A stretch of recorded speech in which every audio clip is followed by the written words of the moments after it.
Bueno, buenas noches a todos. Bienvenidos a House of Liberty, España. Y, y hoy con nosotros tenemos a un amigo personal y a uno de los mayores, podría decir tranquilamente, exponentes de la Escuela Austríaca de Economía en Andalucía, a Vicente Moreno. Vicente, buenas noches, ¿qué tal? Muy buenas, ¿qué pasa, tío? ¿Cómo estamos? Bueno, tío y tíos, ¿no? Todos, y a todos los que nos escuchan también. Pues mira, la verdad que es fenomenal. Aquí ahora mismo en mi pueblo es feria, con lo que ahora mismo tenéis, bueno, iba a decir, tenéis que valorar que esté yo aquí ahora mismo, ¿no? El coste de oportunidad que tengo de estar aquí, no en la feria. Pero vamos, tampoco os preocupéis porque tampoco es que sea yo muy fiestero. Con lo que os agradezco, en parte, que no esté yo allí no esté sufriendo yo el mayor coste de oportunidad allí que aquí. Así que nada, vengo a pasármelo bien y hablar de lo que queráis, que más o menos ya está un poquillo establecido de alguna forma, pero seguiremos manteniendo la espontaneidad del diálogo siempre. Ok, Para aquellos que no... eso es. Vale, fantástico. Para los que no me conozcáis, pues bueno, yo soy Vicente Moreno, me gusta decir siempre dónde vengo. Soy de Cabra, un pueblo de Córdoba, sobre todo para contrarrestar normalmente porque el nombre del pueblo en los últimos años se tiende a identificar con una persona en concreto que no voy ni a nombrar, pero aquellos sabrán, ¿no? Quién es la de Cabra. Pero también me gusta identificarme como una persona, bueno, como de gabrense que soy, porque creo que también hay cosas buenas en el pueblo, no todo es malo. Así que nada, he estudiado economía, acabo de terminar economía en la Universidad Loyola, en la misma de Mario, y pues diría que soy economista de la escuela austríaca. Pues soy economista y me gusta la escuela austríaca. Considerarme de la escuela austríaca no depende de los propios austríacos, con lo que me gusta la escuela austríaca, tiendo a ella. Voy a realizar ahora el máster en economía austríaca con el profesor Huerta de Soto y pues mis últimas investigaciones se centran un poquito en el tema de teoría de complejidad, la metodología también. Y el año pasado publiqué un pequeño librito divulgativo con mi compañero y amigo Alberto Romero que se llama La máquina financiera del expolio en Unión Editorial, por si os suena o no, o a partir de ahora ya empieza a sonar y estáis interesado en él. Así que poco más puedo decir. Y bueno, al final de la plática o de la conversación te preguntaremos un poquito sobre el libro, sobre que nos dio un pequeño spoiler para que nuestros oyentes que nos estén escuchando y los que nos escuchen en un futuro, pues se interesen sobre el libro oye, pues te conozcan por encima o más a fondo, ¿no? Bueno, pues la conversación de hoy va sobre un tema bastante, no sé si latente, pero por lo menos interesante, y lo hemos titulado Capitalismo contra Socialismo. ¿No? Bueno, hemos traído a Vicente porque consideramos que es un experto sobre la materia. Y bueno, Vicente, nos gustaría empezar, que empezaras, perdón, definiendo un poco qué es o qué consideras que es el capitalismo, qué consideras que es el socialismo y la opinión personal tuya sobre qué sistema y por qué es el mejor en una sociedad. Bien, pues a ver, en primer lugar de matizar que no soy experto en la materia, pero bueno, por si acaso, digo, para todos los que me escuchen, porque luego digan, pues vaya experto, ¿no? Por si meto la pata. Pero ya digo que experto en sistemas políticos, sistemas económicos comparados no soy. En este caso sería la materia o la disciplina que estudiara eso del socialismo versus el capitalismo. Y si tuviera que dar una definición sobre socialismo o capitalismo, pues ya lo comentaba previamente, en los minutillos de antes de salir a directo, y es que en general, así términos tan generales, tan difusos y que se usan de manera tan indistinta y como que digamos se han prostituido, ¿no? Como el término capitalismo en mayor parte y socialismo un poco menos, ¿no? Porque puede ser un término más concreto, pues la verdad que los veo complicados de definir. Sobre todo, pues, a nivel ya como lo entendemos normalmente, que son como sistemas. Si empiezo, diría primero que me gustaría hablar del socialismo, porque puedo dar una definición un poco más concreta que lo que sería capitalismo, ¿no? A mí la definición que más me gusta es la de Huerta de Soto, que es la de el socialismo es un sistema de donde la agresión, vamos, de agresión institucionalizada, o digamos que la agresión a la función donde la agresión a la función empresarial se encuentra institucionalizada. Es decir, es un sistema que constantemente y por definición agrede, impide el funcionamiento de la libre creatividad humana o de la libre función empresarial. Para aquellos que no lo sepan, la función empresarial no solo se refiere a lo que sería un empresario, sino que la función empresarial es un término que acuña, no acuña, pero sí adopta, mejor dicho, Jesús Huerta de Soto, y le da un enfoque más antropológico, en el sentido de cualquier acción humana, al ser creativa, ¿no? Al ser única e irrepetible, pues es un reflejo o se corresponde con la propia función empresarial en sí misma. Por lo que digamos que el socialismo se definiría como aquel sistema que agrede constantemente esa libre acción humana, el que las personas puedan actuar en base libremente, ¿no? Voluntariamente, de acuerdo a fines y medios propios. En contraposición, normalmente se pone el capitalismo como un sistema, pues, donde no existe esa agresión institucionalizada a la libre función empresarial, digamos, pero es que si hablamos si lo de hoy día es capitalismo, ¿no? Se supone que o lo denominamos capitalismo, pues hoy día existe en menor grado, ¿no? Una agresión institucionalizada a la libre función empresarial, porque al final no somos, mmm, digamos, puramente propietarios o plenamente propietarios de todos nuestros bienes, incluso ni de nuestro propio cuerpo. Con lo que al final algún tipo, aunque sea en menor grado que el socialismo puro, pues un cierto grado de agresión institucionalizada a la función empresarial existe. El capitalismo, mucha gente lo define con lo que significa etimológicamente, es decir, la palabra capital, pues dirían que es un sistema donde se introduce, que esto que sí que es más un análisis sociológico, donde se introduce la figura del capitalista, es decir, aquella persona que obtiene rentas no a través del trabajo, sino a través del capital. Pero es que eso tampoco me gusta como definición porque el capital al final no es otra cosa que un bien intermedio.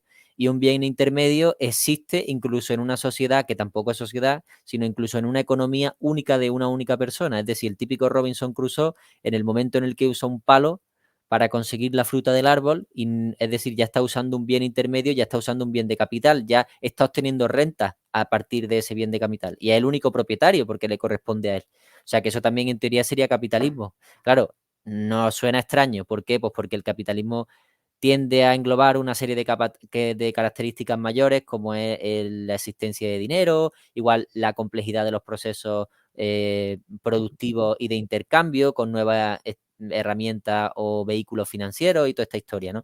Puede existir capitalismo industrial, puede existir capitalismo financiero, es decir, no sé.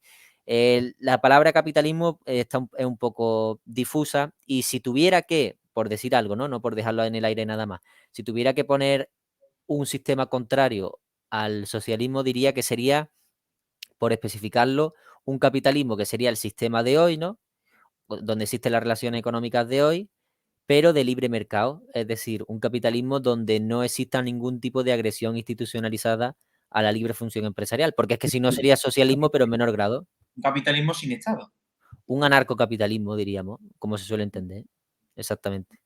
Claro, porque al final cuando decimos no, porque vivimos en un sistema capitalista, claro, pero hay que matizar. Que bueno, no creo que sea un sistema capitalista un sistema en el que una persona, por el simple hecho de obtener una renta anual de 400.000 euros aproximadamente, se le quite la mitad con matices de su renta. O sea, ¿qué tipo de capitalismo es ese? ¿Dónde está el respeto a la propiedad privada? Y bueno, ¿dónde está el respeto a esa libre interacción entre sujetos y el ejercicio de la función empresarial que tuvimos a definido antes, ¿no? Sí, pero es que mismamente te podría decir que no en la sociedad actual que está intervenida, el peso del Estado es del 50%, no, ya te diría incluso en un minarquismo, hablaríamos también ¿qué diferencia entre una anarquía, o mejor dicho, entre la minarquía y la planificación central más absoluta? O sea, en esencia es lo mismo, quiero decir, sigue existiendo la agresión institucionalizada a la libre función empresarial. Tú no terminas de ser pleno propietario de lo que serían tus bienes, porque al final siempre dependes de el permiso que te dé el gobierno, porque el gobierno existe y te impone cosas, y al imponerte cosas, al final no eres propietario, sino que si acaso eres usufructuario de una propiedad estatal. Con lo que puede sonar muy bestia, sí, pero es que yo creo que es lógica, ¿no? Es aplicar la lógica de lo que sería la propia definición de socialismo que hemos dado antes. porque si tomamos esa definición y luego queremos clasificar el minarquismo como un sistema no socialista, podremos referirnos al grado, pero es que en el momento en el que hablamos de que el grado de intensidad de algo define un poco lo que sería estrictamente si algo es socialista o no es socialista, Damos por hecho. estaríamos entrando en una pura norma o en arbitrariedad, en una norma arbitraria. ¿Por qué? Porque entonces diríamos, bueno, no, es que un 20%, a partir del 20% de Estado, digamos, eso ya no es socialismo. O a partir del 2% del 3%, ¿y por qué el 2 no el 3? ¿Y por qué el 5 y no el 10? O sea, una norma arbitraria porque nos estamos refiriendo a un grado. Si nos vamos a la esencia, es decir, que exista o no agresión institucionalizada a la libre función empresarial, ¿en el minarquismo existe? Sí, pues ya está. O sea, es que no hay más que debatir, ¿no? Quiero decir, automáticamente pasaría a entrar dentro de lo que sería un sistema socialista. De menor grado, evidentemente, que una planificación central absoluta de la economía, pues sí, es que eso es obvio, ¿no? Pero estamos hablando de una cuestión de esencia, no de grado. Sí, que al final, esto de que al final el sistema es socialista, pero luego permite que haya esa acción humana, esa libre asociación, y no simplemente porque sea lo correcto, sino para beneficiarse de ella. Porque si yo no No, soy capaz de producir cosas y bienes y riqueza, tengo que dejar que otros la produzcan para yo poder quitársela. efectivamente. De hecho, no sé si lo dirá alguien, pero esto ya es reflexión propia, personal. Yo creo que un poco mucha gente cree que suelen relacionarse gente que entiende, que se suele tildarse a ellos mismos de científicos y de que siempre van con la evidencia suele ser gente de ese estilo. Ojo, que no quiere decir que yo rechace la ciencia ni nada de eso, al todo lo contrario, pero no entiendo ese tipo o esa forma de hacer ciencia, supuestamente, ¿no? El que todo es evidence-based, ¿no? Yo creo que hay un mundo más allá del evidence-based o el famoso alegato del evidence-based, que considero un poco contradictorio. Pero bueno, más allá de eso, estaba simplemente definiendo el perfil de persona un poco, digamos. Este tipo de gente suele recurrir a la idea esta de... efectivamente que en el socialismo, pues, no existe, o digamos, en la sociedad actual no existe la élite, ¿no? Que esa idea de élite normalmente es conspiranoica, pues claro, evidentemente que existen las élites. O sea, y sin entrar en teorías conspiranoicas de ningún tipo, existen élites en tanto que se pueden definir como estratos sociales superiores que tienden a manejar o tienden a tener un poco más de poder de influencia sobre la sociedad. Ya está, o sea, eso es una élite, no es más que eso. Las élites pueden ser estatales, pueden ser burocráticas, en el sentido de que pertenezcan a la administración, no sean directamente políticos, y también, por supuesto, empresariales. Y esa élite pues, puede adoptar distintas formas de gobierno. La tradicional o la más simple podría ser la planificación central absoluta, donde una élite o un grupo quiere optar por controlar toda la economía y extraer todas las rentas posibles de la economía. ¿Qué es lo que pasa? Que con el tiempo, eso es lo que se intentó en la Unión Soviética, por ejemplo, ¿no? Se demuestra pues, que la planificación centralizada es un absoluto fracaso y que a los mismos que perjudica es a la propia élite, ¿no? Porque se frena el proceso de creación de riqueza. Si ya acabas de matar, digamos, al organismo del que te alimenta, ¿no? El parásito ha matado ya al organismo del que se alimenta, el parásito también muere. O tiene que buscarse otro organismo vivo. Entonces la idea un poco es esa, de que las élites transforman esa forma de poder, se han dado cuenta que la planificación central absoluta no funciona y tienen que adoptar otros mecanismos, otros sistemas que intenten maximizar el trade-off entre renta obtenida del sistema, entre intervención y obtención de rentas propias, ¿no? Es decir, si ellos maximizan su renta interviniendo solo un 40% en la economía, pues intervendrán ese 40%. La idea es siempre optimizar la renta, sobre todo en el largo plazo. Y yo creo que eso era un poco lo que se dieron cuenta con la cuestión de los sistemas socialistas totalitarios durante el siglo XX, y el nuevo totalitarismo, si es que toma forma, es mediante esa híbrido de planificación, donde no seremos capaces de darnos cuenta de que la planificación es absoluta, pero porque, entre otras cosas, conviene que no lo sea, ¿no? Porque conviene al planificador de cara a poder maximizar la renta. Y al final no ha demostrado otra cosa que el propio fallo de la planificación central, y ha dado la razón a todos aquellos que siempre han dicho que la planificación, si tiene que darse, tiene que ser de forma descentralizada y no centralizada. Sí, a ver. Sí, sí, y de hecho tienen hasta un relato de que es que el Estado está muy bien porque por un lado tienes el mercado que genera riqueza y tal y te admiten eso, y por otro no, es que esto genera muchas desigualdades o tal, y luego van un punto más allá y te dicen que es que este sistema es el que oprime a ciertas minorías y no sé qué, ya tienen la excusa o la justificación para ese Estado de ciertas minorías. Efectivamente, o sea, el clásico, ¿no? Los fallos del mercado y ya está. O sea, fallos de mercado, hay que intervenir, corregir inestabilidades, desigualdades y externalidades, por ejemplo, ¿no? Y ya está. Y con eso es la excusa perfecta para poder intervenir de alguna forma.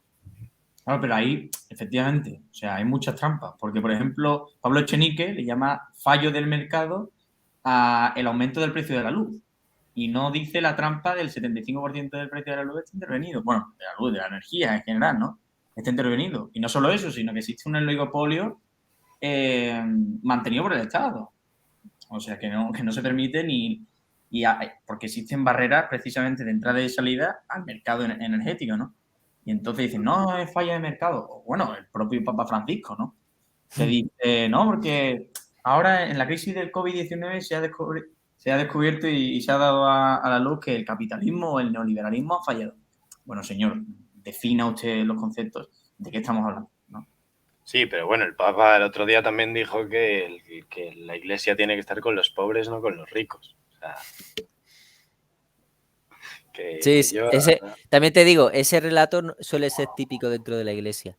Creo que se ha malinterpretado bastante. O sea, yo soy católico y entiendo, se ha malinterpretado muchísimo porque Jesús cuando hablaba de pobres no hablaba de pobres de materialmente, sino de pobres de espíritu. En el sentido de, yo esto lo suelo explicar siempre, o lo suelo entender así, que el cristianismo lo que quiere es que nos sometamos, si habéis leído a Bloch, él está a favor de la esclavitud voluntaria, ¿no? Pues el Dios en ese sentido, o la religión en ese sentido, lo que aboga, más que la religión, sí, digamos, la religión católica, aboga por esa esclavitud voluntaria. Por ejemplo, cuando hablaba, esto por poner ejemplo, para que tengáis referencia, o pues, si alguno lo sabe, pues ya está.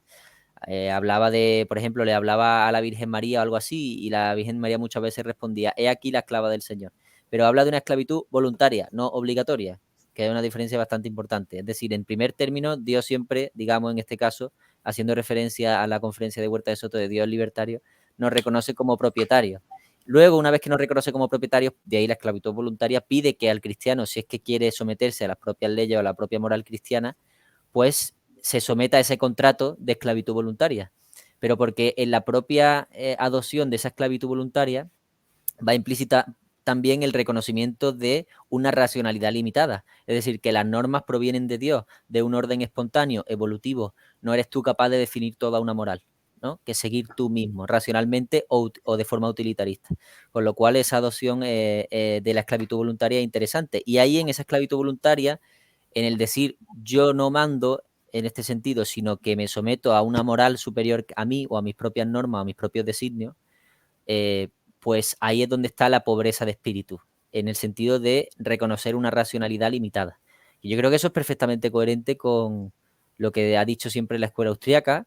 Una de las cosas por las que no por las que falla el socialismo, es decir, por creer en el racionalismo constructivista que diría Hayek, o en esa fatal arrogancia en última instancia. Entonces yo creo que es algo compatible, y la Iglesia hablaba en su caso de pobreza de espíritu entendida de esa forma y no de pobreza material.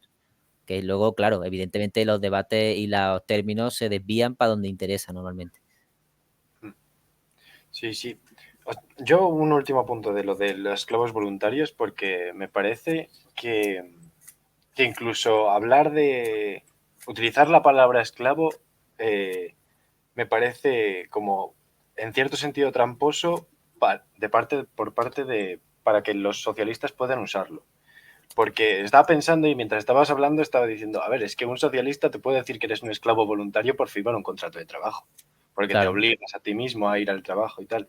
Entonces, las palabras en sí, la palabra esclavo, pobre, desigualdad, todo esto, es otra cosa que ha hecho mucho, bueno, la élite que hablábamos antes, de que quiere mantener un sistema socialista con estas pequeñas libertades. Yo creo que lleva muchos años modificando esas cosas y que tengamos una percepción de lo que vemos un poco cambiada por el tipo de palabras que nos han como metido por los ojos. Sí, sí, desde luego el lenguaje es una de las armas más sutiles, ¿no? Y que más se usan para poder transformar a la sociedad y desde luego ha sido herramienta mucho mejor manejada por parte de la izquierda y movimientos progresistas que por parte de lo que podríamos llamar derecha, que bueno, en fin, me entendéis, no me gusta tampoco hablar de derecha e izquierda, pero bueno, me entendéis. Eso. Sí. No, sí, vale. Pablo, si quieres hablar algo más, yo voy a hablar de otro punto.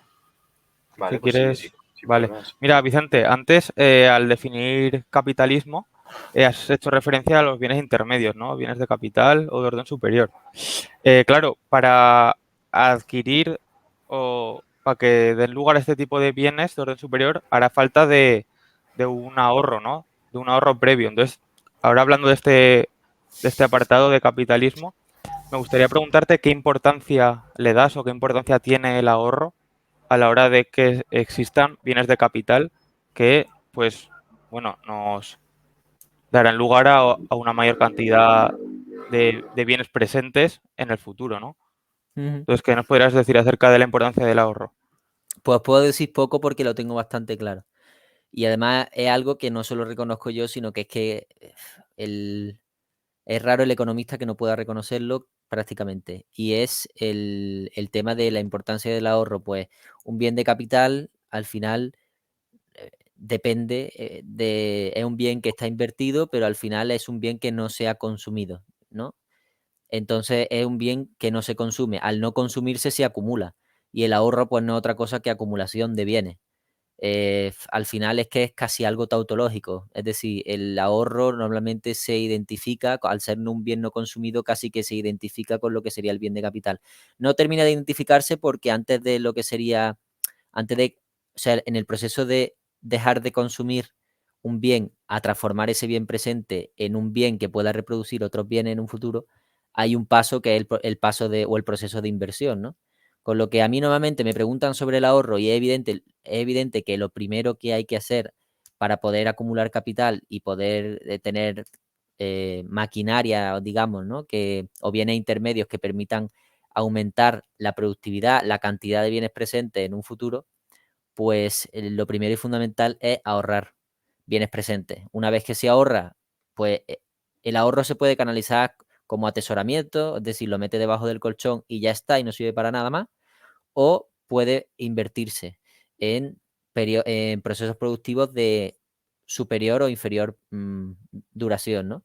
Entonces, pues yo siempre digo que el ahorro es fundamental porque es el primer paso, pero siempre hay que cometer el segundo, que es el de la inversión, porque es que si no, no vamos a conseguir la acumulación de capital a la que aspiramos, que al final es la que trae prosperidad a la sociedad.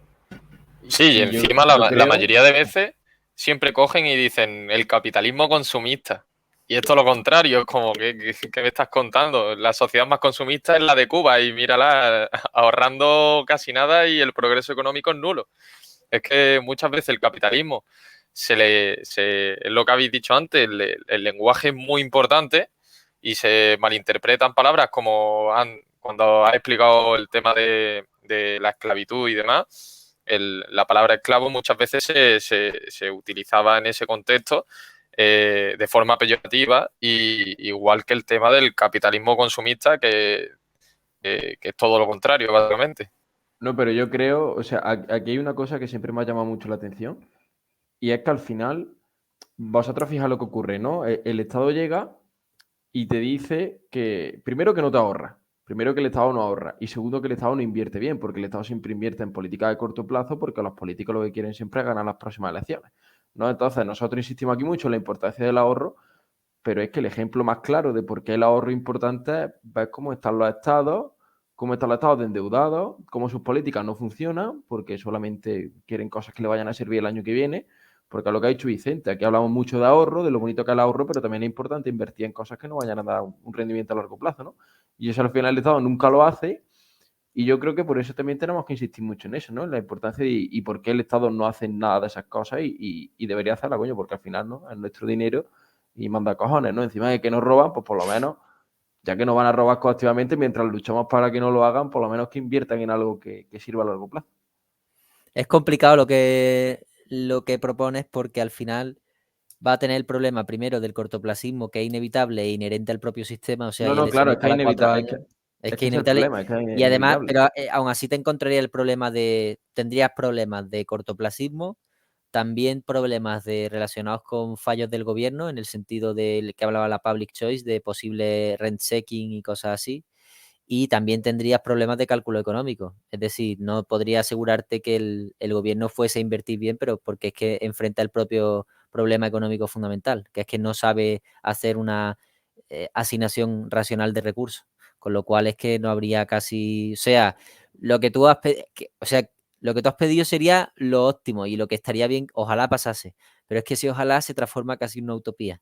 No, Que no, claro, es que el ojalá es imposible. O sea, yo estoy diciendo Exactamente, debería, exactamente. no va a ser, pero si fuese, pues debería. Al Eso menos es. no es como es el mínimo exigible, que no se va a cumplir, pero al mínimo exigible, ya que me roban, Claro, claro. pues por lo menos que hiciesen algo así, pero es verdad Sería que lo no lo ocurre. lógico, sería lo lógico. ¿No? Y ni aun asumiendo que tuviesen todos los medios para hacer esas cosas bien, no las harían porque, Claro. por lo que me habla del corto plazo, ¿no? Porque aunque sepan qué es lo que hay que hacer, pues no lo voy a hacer porque si no, no gano las elecciones cuando toquen. Entonces un poco absurdo todo, pero bueno. Y así hablando de socialismo, podríamos decir tranquilamente que las administraciones públicas, cada administración pública, al ser monopolista en su ámbito, es un socialismo pequeño. Porque, bueno, no solo no tiene capacidad para asignar adecuadamente los recursos, sino tiene propiedad privada de los medios de producción. Ahí no entra ley de asociación de David Ricardo ninguna. O sea, ahí el más talentoso y capaz no puede intercambiar o realizar el intercambio personal con el menos talentoso y capaz, porque ahí, bueno, funcionario público, todos sabemos su naturaleza. Es decir, no fijo, da igual si lo hace bien, lo hace mal, llega tarde, llega temprano, que no va a modificar el hecho de que tengan un contrato establecido y no pueda moverse de ahí. O sea, que no tiene ningún incentivo para crecer ni ningún incentivo para hacerlo bien, porque realmente, bueno, pues, no lo van a echar, ¿no? Lo que pasa con el tema de, no sé, la defensa mismo, el tema de los policías, ¿sabes? Se enfocan en los non-victim crimes, ¿no? O sea, los crímenes sin víctima. ¿Por qué? Bueno, porque es menos peligroso, porque no me juego la vida y voy a cobrar igual. O sea, no tengo estímulo, no hay Bueno, necesidad. hay que decir que los policías lo que pasa es que tienen como cuotas, todos lo saben, depende del gobierno que haya, le ponen cuotas para ver si tienen que buscar más crímenes de un tipo o del otro. Sí. Yo lo siento porque estoy teniendo problemas con la cámara. Igual después la cambio, pero bueno, de momento voy a seguir así, aunque se pare. Sí, no pasa nada. Pero es lo que decía, ¿no? O sea, por ejemplo, Sevilla, y tú lo sabes, Vicente, una de las zonas con mayor crimen es el barrio de los Pajaritos o el barrio del Polígono Sur, de las 3.000 viviendas. Y la policía, ni con coches blindados, es capaz de entrar ahí, ¿sabes? Y ahí, yo tengo amigos ahí dentro y me han dicho que han visto hasta Lamborghinis. O sea, como una persona viviendo en un barrio bajísimo de la ciudad de Sevilla y uno de los barrios más pobres de Sevilla, o sea, de España, puede llegar a tener un Lamborghini. ¿Por qué ahí la gran defensa o el gran monopolio necesario y fundamental para la asistencia del Estado no actúa? ¿No? O sea, ese es el tema, ¿no? Y creo que ahora Iván iba a ver. No, lo iba a meter yo el siguiente tema. Y bueno, es que hemos hablado de esto, de la imposibilidad del cálculo económico y tal, y hemos dado por hecho que la gente conocía lo que es, pero bueno, el segundo tema, querríamos hablar que nos hables un poco más bien del valor subjetivo y el valor trabajo. Sabemos con quién empieza la teoría del valor trabajo, pese a que había otros muchos que ya conocían la teoría del valor subjetivo mucho antes. Cuéntanos un poco lo que opinas tú o lo que sabes, o además,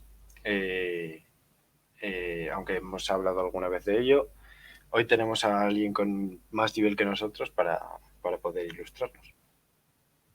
Bueno, a ver si soy capaz. Vamos a ver. Para aquel que no lo sepa, el tema del valor trabajo versus valor subjetivo, a mí no me gusta llamarlo subjetivo, sino a mí me gusta llamarlo valor, más que valor subjetivo, a mí me gusta llamarlo revolución marginalista directamente, como para explicar ese enfrentamiento, pero porque al final la cuestión de la utilidad medio que se tiene en cuenta en todas las teorías del valor trabajo, por la separación que hacen entre el proceso de imputación y de valoración, ¿no? Entre la división entre lo que sería el valor de cambio y el valor de uso. Vamos a ver, me explico. En los economistas clásicos se encontraron, para eso me ha remontado un poco a lo que sería la historia del pensamiento económico, ¿no? Y es que la época de, bueno, si me remonto bien, llegaría a los escolásticos españoles, que son los primeros que descubrieron la teoría subjetiva del valor. Pero para seguir un poco la versión estándar, me voy a remontar a Adam Smith, David Ricardo, que son los economistas clásicos. Ellos, pues, fueron los primeros que empezaron, y eso sí es cierto, a explicar, bueno, tampoco tan cierto porque también estaba antes, ¿verdad?, Richard Cantillon, pero bueno, también versión clásica. Ellos fueron los que empezaron de alguna forma a explicar la economía de manera sistemática, como si fuera una ciencia, ¿no? Por eso se consideran los padres el padre de la ciencia económica, Adam Smith. Él, pues, habló de muchas cosas, habló de comercio internacional, habló de precios, habló de comercio, habló de ley de división del trabajo, en fin, de especialización, de muchísimas cosas. Y una de ellas fue una teoría de precios, ¿no? De intentar explicar cómo surgen los precios de las cosas en la economía. El precio no es otra cosa que una ratio de cambio entre dos bienes. ¿Cuánto equivale un bien con respecto a otros bienes dentro de una propia economía? Y pues había un problema, y es que ellos primero entendían, ¿no? Decían, vamos a ver, suponemos que el valor de las cosas depende de la utilidad, es decir, de cómo de útil me sea una cosa, pues estaré dispuesto a demandar más de esa cosa o menos de esa cosa. En función de esa ley, se supone que a mayor utilidad, mayor precio. Se supone, ¿no? Ese era el razonamiento, es lógico y además es cierto.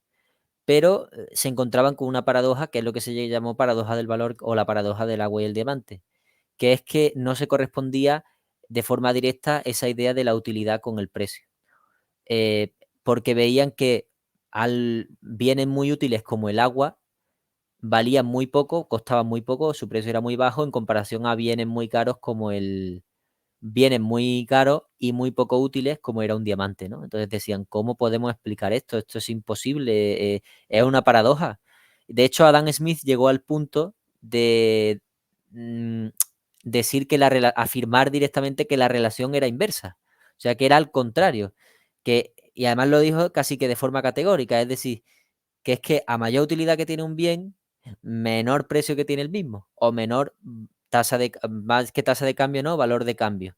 Entonces uno dice, es que llegaron hasta esos puntos, pero fue un regate, fue un quiebro, no fue afrontar el problema de frente. Vamos a ver, ¿cómo resolvemos esta paradoja? Pues en vez de afrontarla de frente e intentar descomponerla de alguna forma, de repente inventamos lo siguiente, y es que decimos que las cosas tienen valor de cambio y valor de uso. El valor de uso es la utilidad, es decir, lo que yo, si considero que una cosa es útil o no me es útil, cuanta más utilidad o cuanto menos, que al final es una cuestión subjetiva. Pero otra cosa bien distinta al valor de cambio, es decir, el precio de las cosas. Y además son procesos que no tienen nada que ver. Una cosa es la valoración y otra cosa es la imputación. Es decir, una cosa es lo que la gente diga que puedan o cómo puedan valorar el agua, y otra cosa es cómo puedan ellos imputar un precio a ese agua. Se inventan eso y automáticamente, de manera rápida, dicen que el proceso de imputación, el valor de cambio, depende del trabajo acumulado, del coste, ¿no?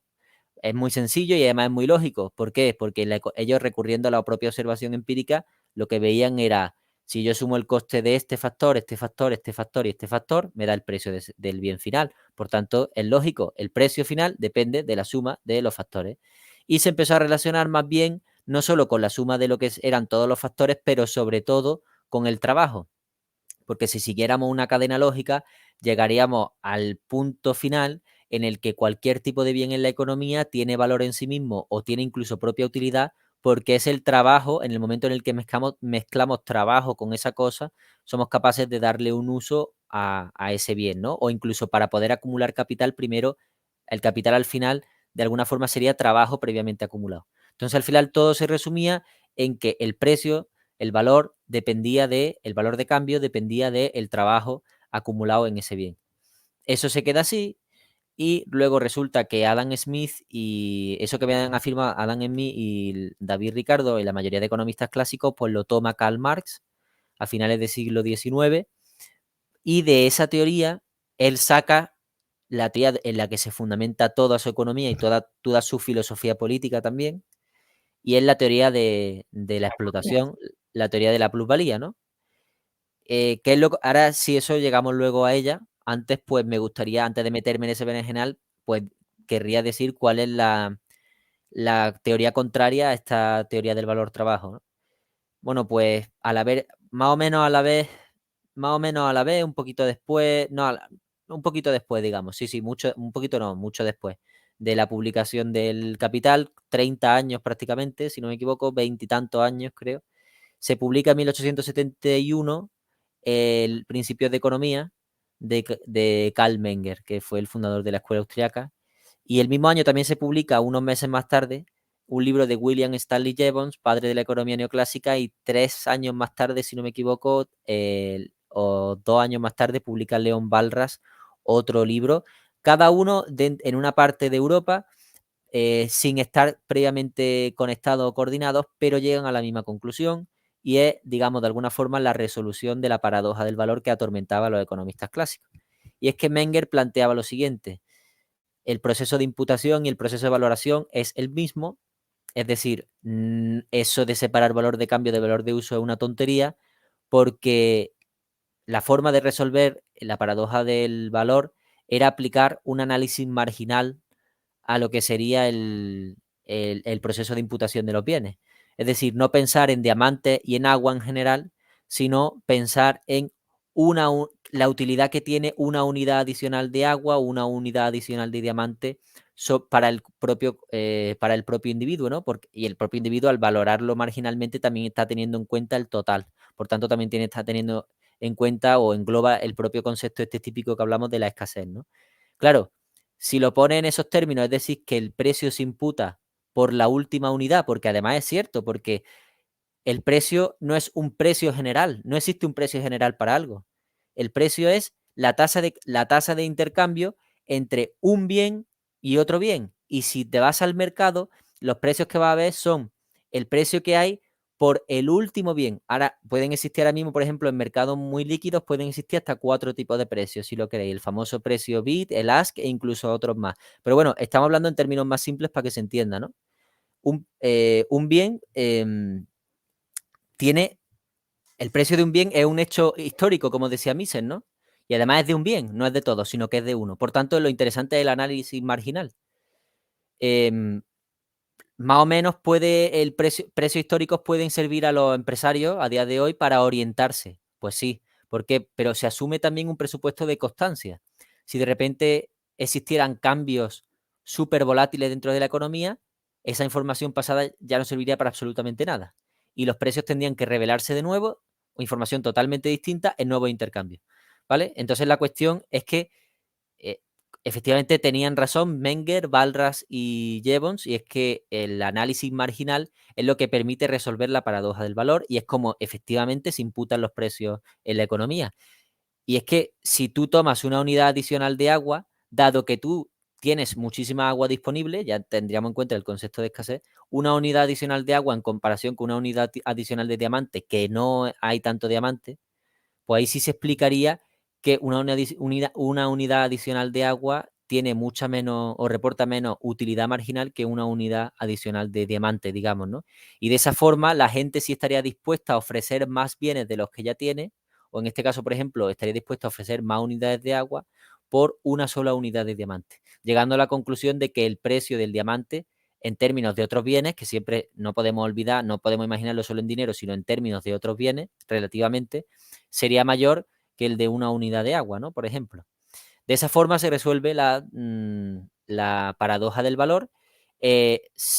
También se corresponde el proceso de valoración con el proceso de imputación y eso permite explicar muchas más cosas dentro de la economía. Y entre otras, refuta directamente la teoría de la explotación y la teoría de la plusvalía de Marx, porque si no sostienen la teoría del valor trabajo, ¿qué sentido tiene sostener una teoría de la explotación? No tiene ningún tipo de sentido. Pues esa revolución marginalista fue la que luego dio lugar a la escuela austríaca, por supuesto, pero se supone que también al resto de economía moderna que hoy conocemos, que es la economía neoclásica. Sí, además curioso, porque o sea, a mí no que sea curioso, sino que a mí me resulta impactante que el tema del valor uso, el valor de cambio y tal, se siga manteniendo en la doctrina marxista hasta el día de hoy. O sea, sigue existiendo un análisis económico que mantiene esas dos premisas que son erróneas de principio. Entonces ya directamente toda la doctrina, como tú has dicho, la teoría de la explotación y demás, en el propio siglo XXI, o sea, 2 siglos después, se sigue manteniendo, aun habiéndose refutado infinidad de veces. O sea, a Pero es mí, porque están anclados también en esa idea de como si existiera un precio único para todos los bienes en la economía. Además es una especie de, yo lo entiendo así, están sesgados un poco por la idea de equilibrio dentro de la economía, que es que existe un precio de equilibrio. El precio de las cosas depende del trabajo socialmente necesario, como si ese socialmente necesario dependiera de una media o de un número concreto que existiera en el mercado. Y la realidad no es esa, la realidad es que, como hemos concretado anteriormente, cada precio, cada bien tiene un precio en un momento concreto. ¿Que se parece, está relacionado con precios pasados históricos? Pues sí, pero no es el mismo precio. Es que nunca puede ser el mismo precio. Porque no lo es, porque es que el precio es un hecho histórico. Y de hecho, dado que lo habitual es que el mercado es un sistema dinámico, pues cambien las preferencias entre los agentes, lo habitual es que los precios cambien, aunque sea del mismo producto, pero es que lo normal es que cambie. sí, total. Además parece que es que por el hecho de que sea una ciencia, hay que matematizarlo todo. Y la subjetividad, la preferencia y demás no se pueden matematizar. Y encima, después de que te llegue Marx con la teoría de la explotación, los marxistas y demás, te coge von Bauer con la teoría subjetiva del valor de Menger y te hace una teoría del capital y por qué el capital es bueno, o sea, el capitalista por qué es bueno y te refuta encima a la teoría de la explotación, el tema de las crisis industriales y demás de los periodos, de los ciclos industriales de Marx y demás, y te lo refuta y te vuelve a hacer otra teoría aún mejorada y encima te explica por qué es bueno que existan bienes de capital, que exista un capitalista que tenga bienes de capital y por qué la economía, cuanto más ahorro tiene y más capitalismo hay, más crece. Y entonces a mí me parece impactante que en pleno siglo XXI, teniendo esas dos teorías, se sigue manteniendo esta doctrina, esta tipología de análisis y que se siga reproduciendo como si fuera, yo qué sé, cualquier cosa que es que parece la Biblia y no Yo tiene ningún diría, sentido. yo aquí te diría para un poco, no sé cómo decirlo, no sé si llamarlo consuelo o no, pero es verdad que es un reflejo de la realidad. Ahora mismo en la academia marxista hay muy poco. O sea, no hay, los marxistas también están vistos mal, digamos. Los austríacos estamos vistos mal, por supuesto, pero yo considero que si acaso nos podrían considerar anticientíficos, nos podrán tener envidia o incluso odio, pero creo que en el fondo reconocen el bagaje intelectual y la capacidad y potencia intelectual que tienen todos y cada uno de los autores austriacos. Se esté más o menos en acuerdo con ellos, ¿no? Pero yo creo que en el caso de los marxistas no ocurre lo mismo. O sea, yo creo que directamente se les suele tomar por pensadores muy ideologizados, ¿no? O por científicos o autores muy ideologizados, que ponen por delante la ideología lo que sería la propia búsqueda de la verdad. Entonces, pues, yo creo que en ese sentido también vamos con un poquito de ventaja a los austriacos. Y la otra cuestión que quería decir es que el marxismo no se enseña, por lo menos en España, es lo que yo he visto. Sé que, por ejemplo, en Sudamérica es otro rollo, ¿eh? Pero en España, por lo que yo he visto, el marxismo no se enseña en la universidad, de la igual que tampoco se enseña en la escuela austriaca. Se enseña economía neoclásica, es lo que comparte la mayoría de la ciencia, últimas innovaciones tipo teoría de juegos, economía experimental y cosas así, pues vale. Pero dentro de lo que es la propia ciencia, la verdad que el marxismo está un poco bastante de lado, gracias a Dios. Por lo menos en lo que sería la parte más europea, americana, ¿no? Lo que en la parte, pues ya no, si te vas a Asia, pues con China tiene otro rollo, y si te vas a Sudamérica, pues también tiene otro rollo totalmente distinto.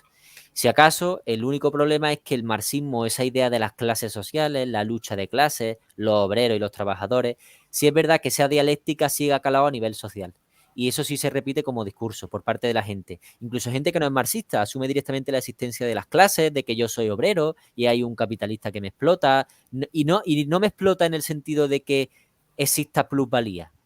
No que él reconozca que hay una plusvalía y te explica el valor del trabajo. No, no, simplemente porque él considera que debe, como cualquier persona considera siempre, que no arriesga su dinero, que él se merece más. ¿Por qué? ¿Es que acaso alguien en el mercado está ofreciendo una mejor oferta por ti? ¿Es que tú has mejorado tu productividad y puedes demostrarlo cómo? No, no, no, da igual. Esa persona siempre va a creer que debe cobrar más, ¿no? Entonces, ese simple motivo, pues ya considerará que el capitalista le está explotando. Y es verdad que a nivel social el marxismo o esa idea marxista, aunque la gente no sea marxista, las asume de alguna forma, ¿no? Cambiadas, transformadas, no tan explícitas, pero es verdad que en el plano social el marxismo sí tiene mucho más fuerza que en el plano académico, que el fuelle es nulo. Buah, pues es curioso porque yo sí tengo en mi entorno, digamos, sobre todo universitario. Pero porque tú estás en la Universidad de Málaga, ¿no? Ya, sí, también. Eso puede que tenga algo que ver. Es que si en la Universidad de Málaga allí tenéis el grupo este de economistas por una economía crítica o algo así. Sí, Economistas ese. por una economía crítica. Claro, es que esos son marxistas directamente. Eso no sé si me parece que lo fundaron los hermanos Garzón. O sea, ¿qué te vas a esperar? ¿No? Es verdad que yo, hombre, me supongo que serán los que más se escuchen, pero no creo que en el departamento de la Universidad de Málaga, de hecho conozco un profesor que es liberal, que está allí en el círculo Henry Hazlitt, que tenéis montado en Málaga. Sí, che, Y vaya. ¿el qué? Che, ¿no? Me parece que sí, él. Y él entiendo que es de la Universidad de Málaga, con lo cual todo el mundo allí no es marxista, y supongo que la mayoría serán, pues, estos típicos neoclásicos, macroeconomistas, keynesianos a patar y ya está. Pero por lo menos no. Es verdad que los marxistas son los de el grupo este. Que también te digo, cuentan con muchos que son estudiantes directamente. O sea que. Sí, son todos estudiantes la mayoría. Por eso. El tema es que a mí, por ejemplo, digamos, en la planificación de estudio y tal de la universidad, sí he dado la teoría, o sea, la teoría del capital muy por encima, no se ha adentrado ni nada, y en cambio en la economía austríaca se decía, bueno, había un premio Nobel a finales de siglo y se llamaba Hayek, pero bueno, ese no es importante, así que no lo vamos a dar. Y era como... Pues fíjate, ya has estudiado tú más Hayek que yo en mi universidad, tío.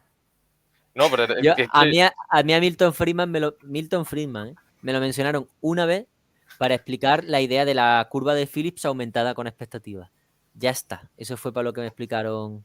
El resto de gente, macroeconomía todo keynesiano, microeconomía todo neoclásico. O sea que lo entiendo, que el mainstream, o sea, el normal que te van a enseñar si no en la universidad. A no ser que te vaya a la Universidad Francisco Marroquín, vale, ahí sí te van a enseñar historia austríaca. Pero si te vas a una universidad mainstream, pues lo normal es que te enseñen economía mainstream. Y es curioso porque, si no me equivoco, Vicente, tú lo sabrás, la Escuela Austríaca de Economía fue mainstream en su época. Sí, de hecho, a raíz un poco del debate del cálculo económico, el debate por el socialismo y demás, pues como que se medio a la misma vez, ¿no? No fue a la vez, ¿no? Pero fue a la misma vez, y sobre todo por los debates que habían tenido previamente con la cuestión monetaria, la teoría del capital de von Haber. He de decir que la teoría del capital de von Haber ahora mismo se considera como una de las más tochas dentro de la teoría económica estándar. No, perdóname, no puedo ahora mismo. Vale. Disculpa. Que la teoría de von Haber ahora mismo se considera dos de las más potentes a nivel estándar, junto con la teoría de capital de Frank Knight, ¿no? Que sería la más, digamos, la más compartida dentro de lo que es la escuela neoclásica. Pero aún así la teoría de von Haber se considera importante, tuvo un impulso muy fuerte, fue la primera respuesta sistemática y más contundente al marxismo. Luego las ideas de Mises, más o menos, sobre todo la idea de Visser, con el tema del coste de oportunidad, el tema de la valoración marginal, también la acuñó muchísimo el von Visser. Y ellos es verdad que tuvieron bastante influencia en lo que era además el apogeo intelectual de la Viena de primeros de siglo, con lo que la escuela austríaca medio se convirtió en mainstream económico. Y en el debate del cálculo económico, pues se pudo ver que más o menos la escuela austríaca respondía a los neoclásicos a principios de los años 30. ¿Cuál es el problema? Pues que a medida que transcurría el debate del cálculo económico, determinadas posiciones de los austríacos, en concreto una de Hayek, donde la cagó, pues hizo que de manera estándar, pues consideraran los economistas que el debate lo habían perdido los austríacos. Con lo cual, eso sumado a que Keynes, supuestamente, después de la Gran Depresión y todo el rollo este, pues se demostrara que sus políticas servían y que las de Hayek pues no servían para absolutamente nada, pues digamos que así la escuela austríaca dejó de tener tanta influencia en lo que es la ciencia económica actual y quedó relegada. De hecho, la cuestión de que Hayek publicara en 1948, creo que era 48, sí, el Camino de Servidumbre lo mató. O sea, a nivel económico lo mató, porque perdió todo tipo de credibilidad a nivel académico en lo que era la ciencia económica y fue bastante criticado, aunque luego ha sido, digamos, casi el bestseller del propio Hayek, ¿no? Camino de Servidumbre, todo el mundo lo reconoce por ello, pero a nivel lo que sería económico, los compañeros, los colegas económicos lo crucificaron, lo sentenciaron y de hecho abandonó la economía. No volvió prácticamente a escribir más sobre economía, algunas cosillas, algunos papers sueltos, pero investigaciones sistemáticas ya se metió directamente en psicología, con la publicación en el año 52 de The Sensory Order, y también hizo una recopilación de artículos que publicó en lo que él llamó los estudios sobre el abuso de la razón y la contrarrevolución de la ciencia, también en el año 52. Pero a partir de ahí ya luego se dedicó a estudiar incluso a estudiar filosofía, teoría de fenómenos complejos, percepción, luego filosofía política, y al final de su vida escribió, bueno, dicen, esto como anécdota curiosa, dicen que no lo escribió él, que en realidad lo recopiló el Barclay III este, que Ron Bart III, no me acuerdo ahora mismo del nombre, pero vamos, el que escribe el prólogo del libro o el prefacio del libro de Hayek de la fatal arrogancia, decían que Hayek estaba ya tan mayor que Edward Barner III, creo que era, que Hayek estaba ya tan mayor que el libro no lo redactó él, sino que como que dejaba notas y el Edward Barnes III este era el que lo iba juntando todo de alguna forma. E incluso que se pudo notar algo de influencia del propio escritor, no el autor, ¿no? Entonces, pues bueno, eso como curiosidad añadida a la idea de que la escuela austríaca dejara de ser mainstream o casi, tampoco mainstream porque no lo ha sido nunca, pero rama importante o considerada respetable dentro de la ciencia económica. A partir de ahí ya no lo respetan ni el tato. O sea... Y ahora, Vicente, que acabas de tocar el tema de Hayek, ¿tú consideras que Hayek, por el tema de método, era austriaco? O sea, pertenecía a la mira, escuela. yo tengo un artículo en eso, sobre ese tema, un debate tengo con Eduard Blasco en los artículos del Instituto Juan de Mariana, porque él es muy fan de Bloch, de Walter Bloch, y publicó un artículo en línea con Bloch, y básicamente resumiendo uno de los artículos de Bloch también, y la línea de Hoppe y Salerno, diciendo que Hayek no debería ser considerado economista austriaco. Que Hayek era austriaco en tanto que nació en Austria, pero no porque fuera economista de la escuela austriaca. Entonces, pues, yo esa opinión, o sea, a mí la obsesión de homogeneizadora que tienen autores como Hoppe o Salerno, dentro que los considero unos magníficos y unos genios, porque es que es lo que son, pero creo que esa es una de las cosas que les falla, es decir, en Hayek se encuentra una barbaridad de... Hayek y Mises son dos pensadores que son una locura. O sea, Hayek y Mises son una absoluta barbaridad. Uno puede empezar a leer a Rothbard y dice, Rothbard, qué genio, no sé qué. Sí, Rothbard es un genio, pero es que lo de Mises y Hayek no hay por dónde cogerlo. O sea, es que son malditos genios, es que es una barbaridad. De todo lo que escriben, cómo escriben, la profundidad, las conclusiones, es increíble, ¿no? Escriben, son filósofos, yo los considero puros filósofos. Y el problema es el que, no sé si por atrevido, pues Hayek tuvo, verdad, mucha influencia de Karl Popper con la idea de la falsación, Y en un artículo de 1937, ya titulado Economics and Knowledge, en realidad fue en el año 36, la recopilación de un discurso presidencial en la London School of Economics que dio en el año 36, pero se publicó un año más tarde en la propia revista de la London School of Economics, que es Económica. Y ahí Hayek se desliga de lo que serían las posiciones a prioristas de Mises y dice que sí, que está bien, que además identifica, digamos que hace que una especie de paralelismo entre el apriorismo y el análisis de equilibrio, en tanto que lo reduce a un análisis formal, incluso matemático. Dice que lo describe casi como que fuera matemático, se pudiera aplicar las leyes de la matemática o la geometría. Ahí, porque Mises es verdad que se refiere a que el carácter de la ley de la praxeología como teoría a priori es el mismo carácter que el de la geometría o las matemáticas, en el sentido de que son leyes que son verdaderas en sí mismas y no tienen que probarse mediante ningún tipo de evidencia empírica. Autoevidente. Pero no, autoevidente, exactamente, son autoevidentes. Pero lo que ocurre aquí es que Hayek, pues un poco la mediolía. Tampoco quiero atreverme mucho a decirlo así tal cual, porque el artículo es verdad que es muy bueno y se nota que el tío es que es un pensador brillante, pero tiene un problema y es que él considera que la praxeología solo puede aplicarse a casos donde existe un individuo, no más de uno, porque en el momento en el que existen más de dos individuos, no podemos saber hasta que la acción no toma lugar, es decir, no podemos saber de forma a priori, sino a posteriori, observando empíricamente las acciones de las personas, si en realidad el equilibrio se consigue o no se consigue en la economía. Por tanto, de forma a priori, no podríamos establecer una ley para la economía sobre que diera por hecho de alguna forma una ley básica fundamental como es suponer una tendencia equilibradora dentro de la economía. Por tanto, él dice que la economía es una ciencia empírica sujeta a verificación. Luego, con los años se hace un poco más popperiano y dice que no, que verificación no, que falsación. Pero vamos, que yo ahí considero que la caga, yo considero hay que la caga, la verdad.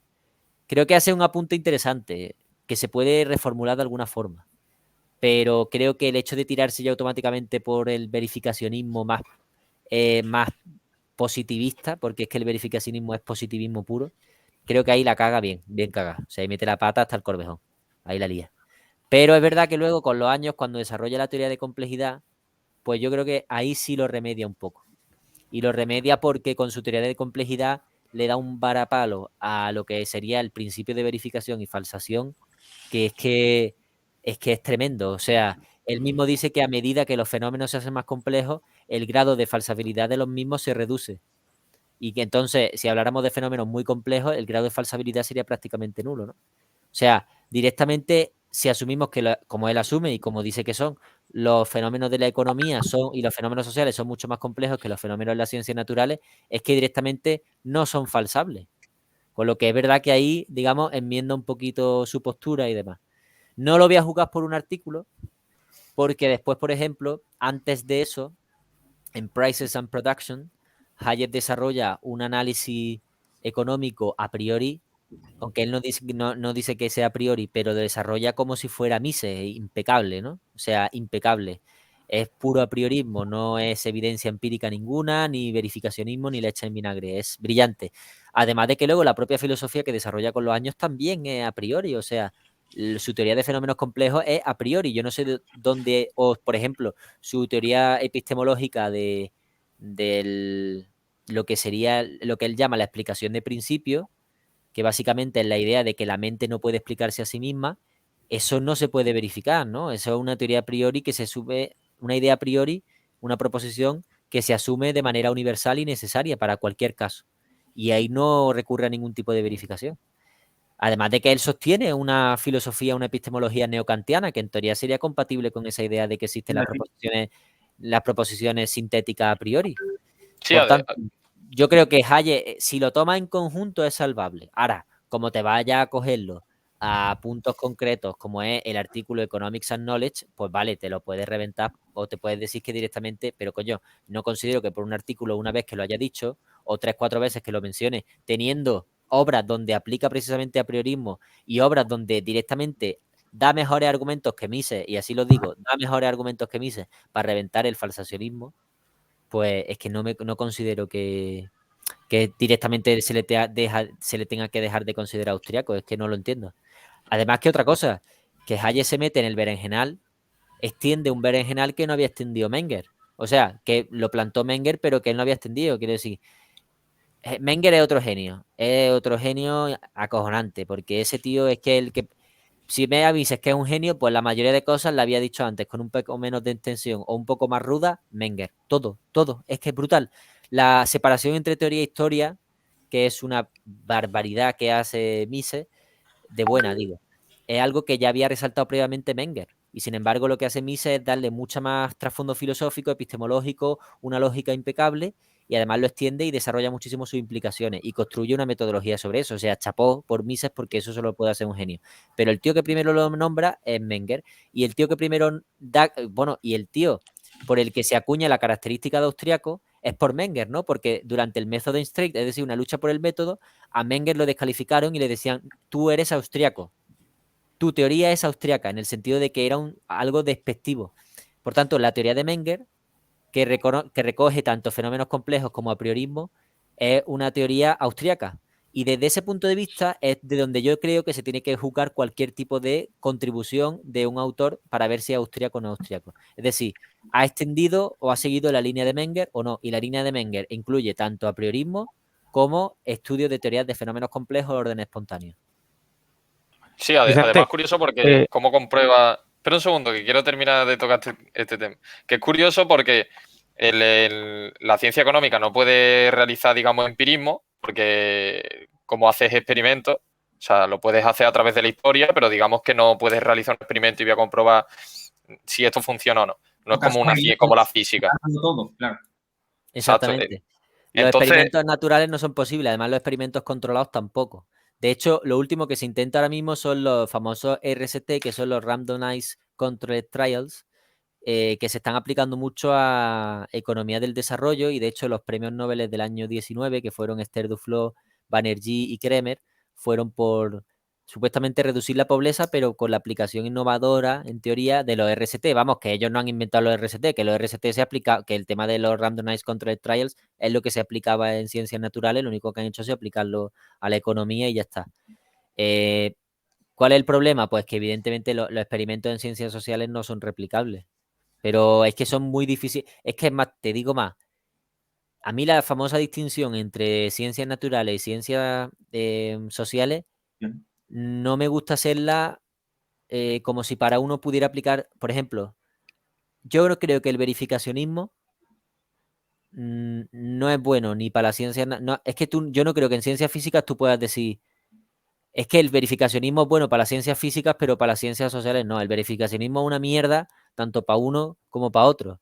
Quiero decir, porque presenta las mismas inconsistencias lógicas. La única diferencia entre ambos fenómenos es el grado de complejidad. O si lo quieres, que en un caso podemos aplicar hermenéutica, es decir, interpretación, y en otro no. Porque los fenómenos, esta sería la famosa distinción que hace Mises entre causalidad y teleología, que sería que los fenómenos físicos son causales en tanto que podemos determinar la regularidad o la cadena de causa y efecto que se da entre uno y otro, pero no podemos entender la causa última que motiva todos esos procesos que se desencadenan. Sin embargo, en ciencias sociales sí podemos llegar a entenderlo, pero porque está ese factor hermenéutico de interpretación que permite el entendimiento, pero que es una cuestión puramente humana y, digamos, de comunicación entre sistemas complejos, que son al final nuestras mentes. La única distinción que puede haber luego es grados de complejidad. Por ejemplo, Hayek dice que las ciencias físicas tratan fenómenos mucho menos complejos que las ciencias naturales. En su momento, te quiero decir, en aquel momento. ¿Por qué? Porque en aquel momento es verdad que ya existía la teoría de la relatividad, ya se estaba dando juego al tema de la mecánica cuántica, porque eso se desarrolló a principios del siglo XX, y lo de Hayek fue de mediados un poquito en adelante del siglo XX, pero evidentemente no era paradigmático dentro de la ciencia, y todavía, pues, incluso todavía sigue imperando de alguna forma el mecanismo newtoniano, y el mecanismo newtoniano sí creía, con un mecanismo newtoniano que entiende las cosas de forma tan simple en la economía, en el mundo, pues sí puede aplicar verificacionismo, porque sí puedes controlar sucesos y porque supones que lo que ocurre en un laboratorio se va a replicar exactamente en la realidad, porque se va a controlar o porque es controlable de alguna forma, porque existen regularidades muy constantes.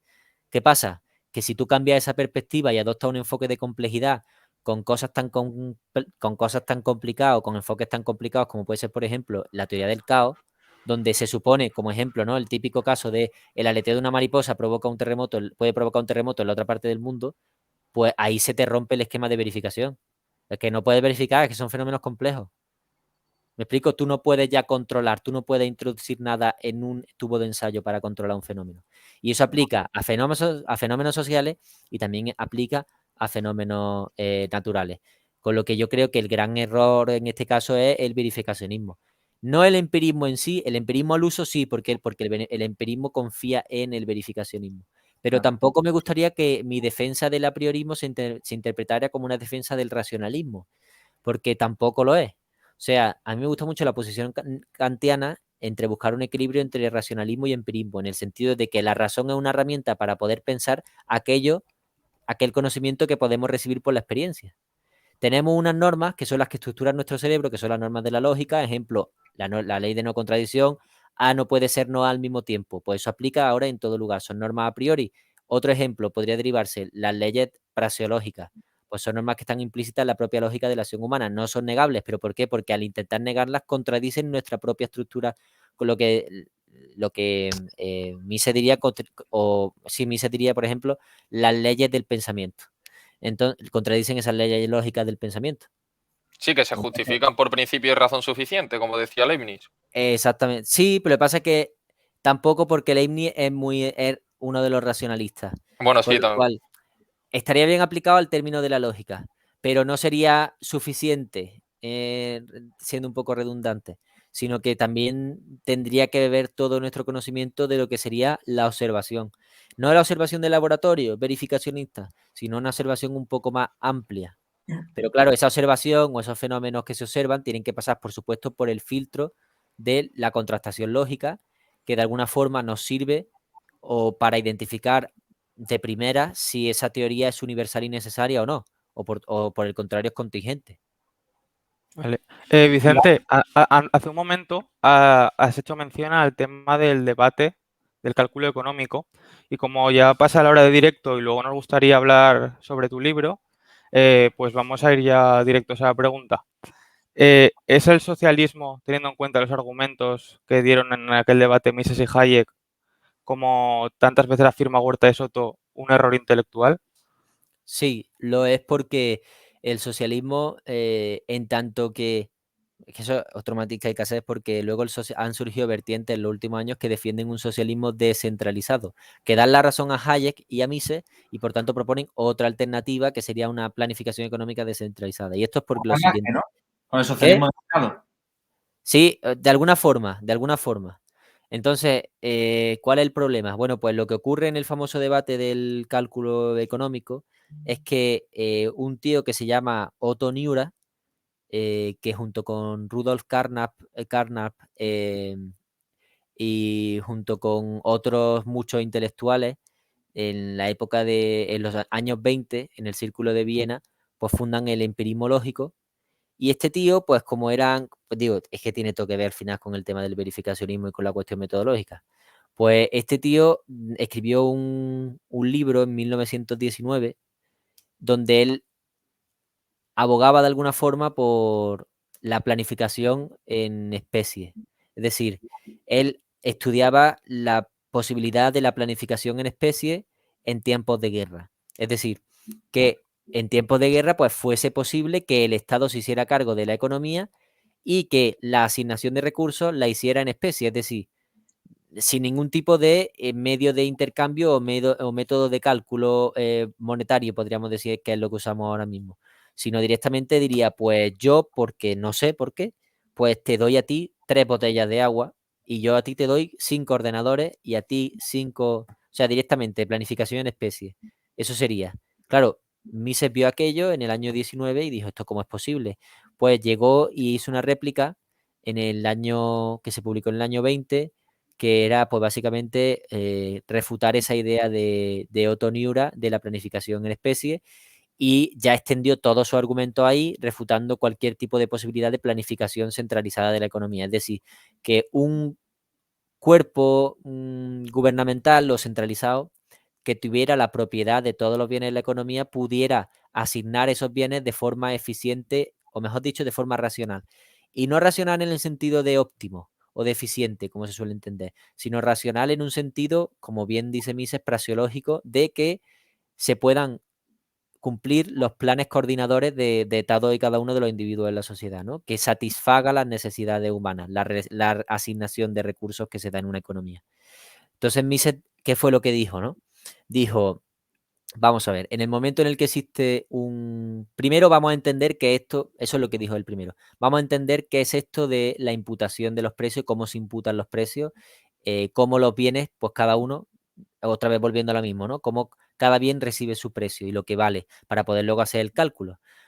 Pues básicamente sabemos que en la economía los precios se revelan, el precio, como he dicho antes, es información muy importante que se traslada luego a la economía. Ese fue uno de los mayores aportes luego de Hayek, pero fue una cosa que también dijo Mises. Y básicamente, pues el precio es una ratio de intercambio entre dos bienes. ¿Cuándo se da? Pues solo se da únicamente cuando hay intercambio. Si no hay intercambio, no puede haber precio. Eso es lógico. Y para que haya intercambio entre dos personas, entre dos partes, tiene que haber propiedad privada, porque si no hay propiedad privada, si la propiedad privada no está descentralizada en el sentido de que puede haber más de un propietario de todos los bienes en una economía, o de varios bienes en una economía, pues no puede haber intercambio. Es decir, si hay solo un propietario de todos los bienes de la economía, ¿con quién narices va a intercambiar? Con nadie, porque solo estás tú. Entonces, si solo estás tú, como único propietario de los bienes, no puede haber intercambio, y si no hay intercambio, no hay precio. Si no hay precio, no podemos saber cómo, de manera dinámica, poder distribuir los bienes de manera eficiente y racional. ¿Por qué? Porque existe el mecanismo del beneficio-pérdida que nos indica, pues si tenemos beneficios, sabremos que en una determinada actividad tendremos que concentrar más recursos y si tenemos pérdida, sabremos que esa actividad no la demanda nadie y por tanto tendremos que situar ese capital, esos recursos, en otra línea de producción que sí sea demandada por la gente. Por tanto, estaríamos tendiendo en un proceso dinámico a siempre conseguir, que no se consigue siempre, el grado mayor de racionalidad en el sentido de intentar satisfacer todas las necesidades humanas, dada una asignación de recursos. En el socialismo no ocurre eso. ¿Por qué? Porque si no tienes precios, que son los que te permiten asignar los recursos, no puedes asignarlos directamente. Por tanto, lo que se da es un caos en la asignación de recursos. Y cualquier tipo de asignación es arbitraria. ¿Qué es lo que ocurre? Pues que también el propio Mises en el año 22, primero publica en el año 20 un pequeño artículo donde sienta las bases. Y en el año 22 saca ya un libro bastante largo donde también hace un análisis sociológico del socialismo, no solo económico, y de muchos tipos de socialismo. Socialismo cristiano incluso. Sí. Y él, pues, ahí lo que... en ese caso, en ese libro, lo que viene a decir es que puede existir tres tipos de planificación en la economía. Planificación en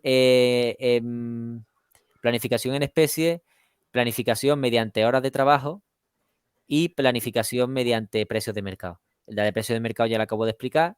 Planificación en especie fue la crítica principal a Otto Miura y básicamente no se puede dar porque en economías complejas es que una mente humana no puede controlar tantos procesos productivos a la vez. Es imposible directamente. Es algo que supera la capacidad de la mente humana. Y después está el caso de la planificación a través del trabajo. Claro, ¿cuál es el problema? Pues que la planificación imputando, de nuevo, valor mediante el trabajo, ya hemos visto que tiene el problema que hemos comentado al principio de la teoría subjetiva del valor.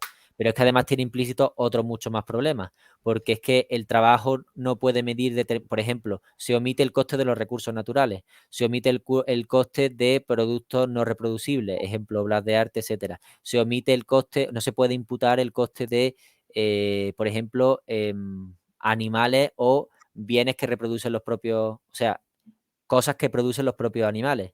O sea, no se puede ver. ¿Por qué? Porque ahí no hay trabajo. Son bienes que se toman directamente y que en el momento en el que se toman y se pueden adquirir sin ningún tipo de trabajo, porque te lo puedes encontrar en la naturaleza directamente, ahí ya no hay ningún tipo de trabajo incorporado y sin embargo se le puede dar un valor y de hecho muy elevado, ¿no?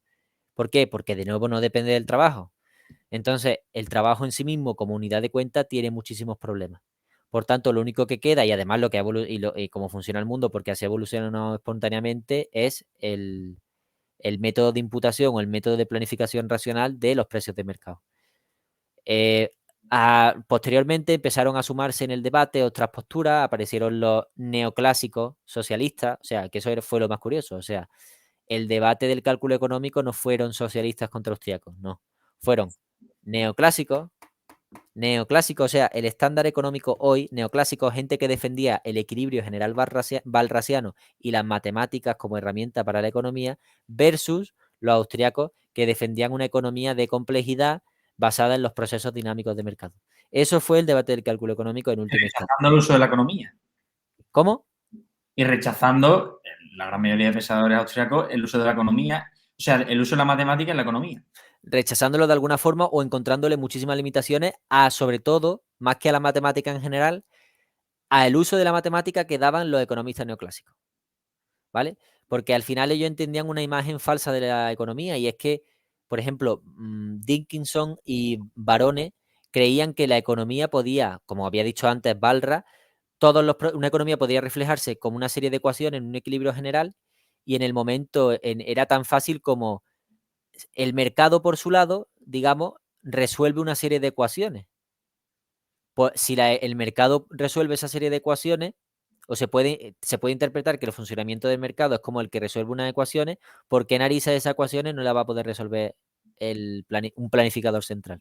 Incluso optimizando el resultado, porque la idea era que se pudiera optimizar porque el mercado en teoría no lo controla nadie.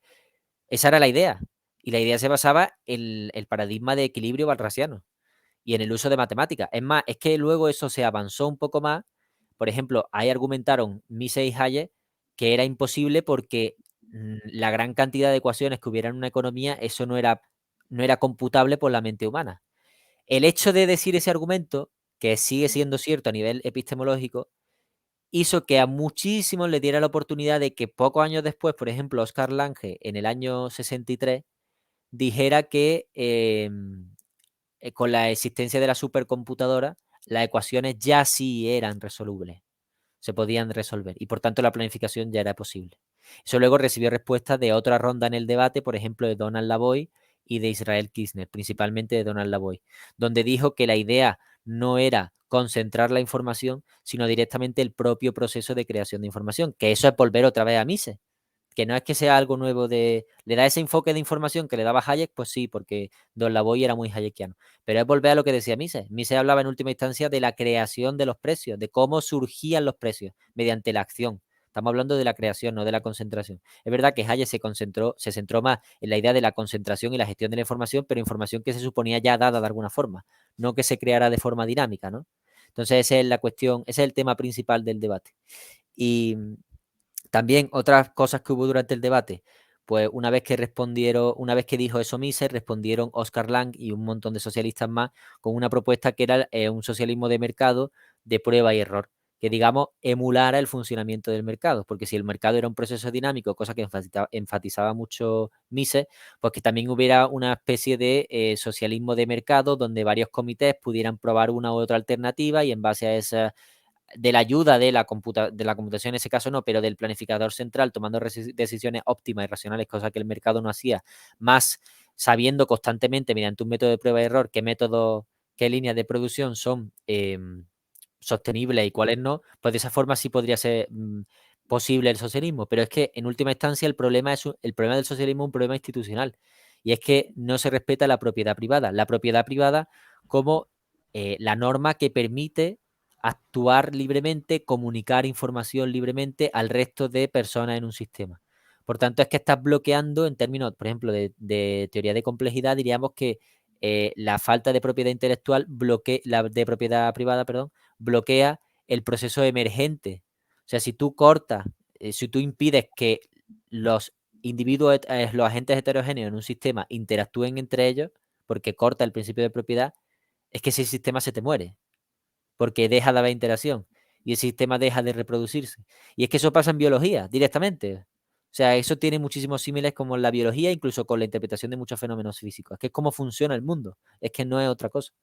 Pues esa fue la cuestión del debate del cálculo económico. Y en última instancia, lo que ocurre con el socialismo, con la planificación centralizada, es que no es posible porque no permite la creación de información necesaria para la asignación racional de recursos y a su vez, pues, impide que el propio sistema se reproduzca y al final muera.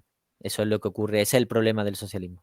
Y de hecho, retomando el tema de Oscar Lange y el tema de la supercomputadora, y este tema lo hemos hablado tú y yo personalmente muchas veces, se intentó el experimento en Chile del cibercomunismo, ¿no? Exactamente. En Chile, en los años 70, los últimos años de Allende, se puso en marcha, se creó la supercomputadora y la sala de planificación estaba en el palacio del gobierno de la República Chilena. Se creó una sala y es que un tío que se llamaba Stafford Beer, que estaba un pelín colgado, era británico, y el tío desarrolló, fue el padre de la cibernética aplicada al management, ¿no? Y el tío intentó desarrollarlo en Reino Unido, pero lo mandaron a tomar viento, como es lógico, ¿no? ¿Qué coño va a implantar ahí el socialismo? Y el tío se fue a Chile, y en Chile lo acogieron muy bien, ¿no? Salvador Allende, que era comunista, pues el tío le dijo de desarrollar la planificación centralizada dentro de la economía, el tío aceptó, y le montaron allí, lo nombraron director del proyecto y montaron allí su sala de planificación con supercomputadora en el año 71, si no me equivoco. Lo montaron allí en el Palacio de Gobierno de la República Chilena. ¿Qué es lo que ocurre? Pues que es verdad que al final el proyecto casi que ni se puso en marcha, porque no dio tiempo prácticamente, porque en el 73, si no me equivoco, fue el golpe de estado de Pinochet y reventaron el Palacio de Gobierno, o sea, reventaron la sala de máquinas. Pero hay fotos incluso de la sala de máquinas donde se ve 3 sillas para 3, digamos, déspotas, porque no se ocurre otra idea, 3 déspotas que estuvieran mirando pantalla de precios que estuvieran surgiendo constantemente en la economía a través de un sistema de teletexto y en función de eso tomar decisiones de planificación. O sea, eso se intentó implementar en la economía. De hecho, es que muchos socialistas, es que ya ves tú, ¿cómo vas a evaluar? Yo es que no me atrevo ni a decir que fuese un fracaso. ¿Por qué? Porque es que fueron apenas 2 años, si es que no estaba ni terminado de montar aquello. O sea, ¿cómo voy a decir yo que aquello fue un fracaso? Simplemente se intentó y bueno, pues que se tuvo que parar porque cambió el gobierno y bueno, y hubo el golpe de estado y demás, ¿no?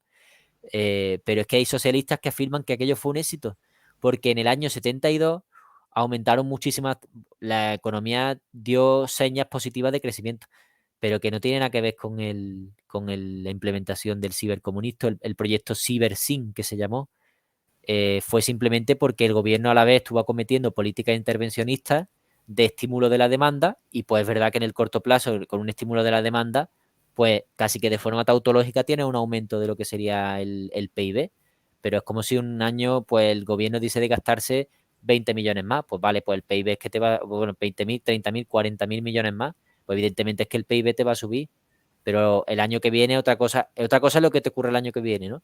Pero este año sí es verdad que te va a subir los indicadores. Y fue un poco por eso. Lo que pasa es que muchos se achacan el éxito. Y en línea con eso, que eso fue en los años 70, ahora, bueno, en los años 90, Don Lavoy lo que hizo fue, en el año 85, fue revisar el debate del cálculo económico. Porque como ya digo, cuando se acabó el debate, las últimas contribuciones fueron de Hayek, en el año 35, cuando publicó, bueno, falso. En el año 45, con The Use of Knowledge in Society, esa fue uno de los papers más famosos de la historia de la economía. Está en el top 20 de los más famosos. Y ahí, con su teoría de cómo funciona el conocimiento en la economía, demuestra por qué el socialismo es imposible y por qué la planificación central no es posible, sino solo la planificación descentralizada en la economía. Y con respecto a eso, luego recibió la respuesta de Oscar Lange en el año 67 con el tema de la supercomputadora. Como que el debate se quedó ahí y la versión estándar de gente como Schumpeter y el propio Bergson era que habían ganado los socialistas directamente, ¿no? Claro, el Don Lavoy dijo que es una mierda, que eso no podía ser así, además que no era realidad. Y en el año 85 publicó un libro que es Rivalry and Central Planning, The Socialist Calculation Debate Revisited, y es donde el tío revisa el debate del cálculo económico, refina los argumentos de Mises y de Hayek y dice que no, que los que perdieron fueron los socialistas. Y más en aquel año, pues en aquel año ya, en aquella época, en el año 85, pues ya podía tener un poco de evidencia con el tema de los fracasos de todos los sistemas socialistas o el casi digamos ya evidente fracaso de lo que estaban siendo los sistemas socialistas en aquel momento, a punto de caer, sino que sí, el más grande, ¿no? La Unión Soviética estaba a punto de caer. Y en el año 85, ¿cuántos son esos? 8 años más tarde, publicaron, en respuesta a Don Lavoie, publicaron dos tíos, siguen vivos ellos, que se llamaban Paul Coxshott y Alan Cottrell, publicaron un paper defendiendo la posibilidad, de nuevo, ¿no? En línea con Lange, de nuevo publicaron un paper defendiendo la posibilidad de la ciberplanificación de la economía. Eso de quién es. ¿Se está escuchando como entrecortado? Vale, ya. Arreglado. Vale, perfecto. Que en ese caso, pues se demostró ellos apostaban por la ciberplanificación de la economía de nuevo, pero ellos adoptando ahora un enfoque marxista, porque los neoclásicos al final mantenían la teoría subjetiva del valor de alguna forma, ¿no? Porque se movían en el paradigma neoclásico. Pero estos ya adoptan directamente abogan por la planificación basada en el trabajo, son marxistas, quieren acabar con las desigualdades y creen que es posible lo que ellos llaman cibercomunismo. Entonces, pues digamos que se ha reabierto otra vez el debate del cálculo económico y desde luego encontraré a mucho, no voy a decirlo, pero mucho tonto en redes que se identifica como marxista diciendo, pero es que ahora las supercomputadoras permiten la planificación. Pero a patada, o sea, seguramente encontréis un montón. Y es que el problema vuelve a ser el mismo, porque es que esta gente incluso recurre a teorías de complejidad y es que la teoría de complejidad da la razón a Hayek y a Mises en sus dos vertientes, la vertiente dinámica y la vertiente computacional. Sobre esto no me voy a meter ahora, pero hemos escrito un paper junto a Víctor Espinosa y William Wang, que lo acabamos de mandar ahora mismo a un special issue. Es que, coño, es que hay hasta un número especial, se ha convocado una revista potente de economía que es Journal of Economic Behavior and Organization, y el special issue es sobre Modern Computing and Economic Calculation. O sea, directamente quieren que la gente envíe artículos para discutir la cuestión de si ahora, dado los avances tecnológicos en Machine Learning, Internet of Things, Big Data y todo eso, si ahora es posible la planificación económica dado al abundante acceso y recopilación de datos que tenemos y además la capacidad de procesamiento de esa información. Y hemos escrito un artículo refutando el cibercomunismo porque es que es insostenible desde las propias teorías de complejidad que están en la raíz de la teoría de computación y son las que permiten analizar los fundamentos lógicos de la teoría de computación. Y desde la propia teoría de computación, la ciberplanificación es imposible. O sea, ya está, el artículo, si sale, lo pasaré y lo demás y espero que le deis caña porque confiamos en que sea la contribución austriaca dentro de lo que sería el debate del cálculo económico actual, pero ya lo veréis. O sea, es que desde la propia teoría de complejidad es que el socialismo sigue siendo imposible, porque no es una cuestión tecnológica, es que es una cuestión epistemológica. Ya está. Eso es así. Y Vicente, nos quedaremos aquí a hablar un año sobre este tema porque a mí me interesa y yo creo que hablo en voz de todos. Pero nos gustaría saltar al siguiente tema, que ahora lo va a presentar Manu, que es el último tema, es el tema de tu libro. Pero antes nos gustaría, así rápido, de manera muy, muy breve, que respondieras a la pregunta que ha hecho Diego Gil. Y dice, ¿qué opinas sobre la tragedia de los comunes en el socialismo? De manera muy breve. La tragedia de los comunes en el socialismo. Vale, pues vamos a ver. Es que el problema es que la tragedia de los comunes, tal y como se definió en el año, creo que fue en el 68, cuando Garrett Hardin publicó el paper sobre la tragedia de los comunes, él la definía un poco como, pues eso, ¿no? El hecho de que no exista propiedad sobre las cosas o que no exista la propiedad bien definida sobre algo, va a provocar que todo el mundo quiera hacerse el primero con ese algo y al no haber ningún tipo de incentivo, control sobre la propiedad, porque no, digamos, un río, no existe propiedad sobre un río y por tanto, tonto el último, quiero decir, aquí, allí o cualquier cosa que podamos encontrar. Imaginemos que nos encontramos un tesoro y el tesoro no lo reclama nadie la propiedad.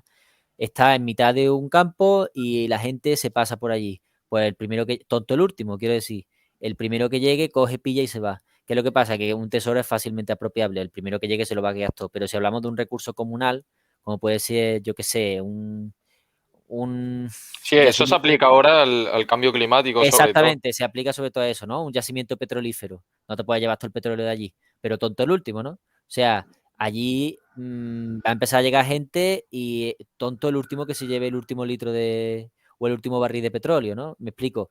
El problema de la tragedia de los comunes, cuando no existe definida, cuando no está definida la propiedad privada, es que no hay información y tampoco hay incentivos a controlar o a evitar que ese recurso se agote por completo.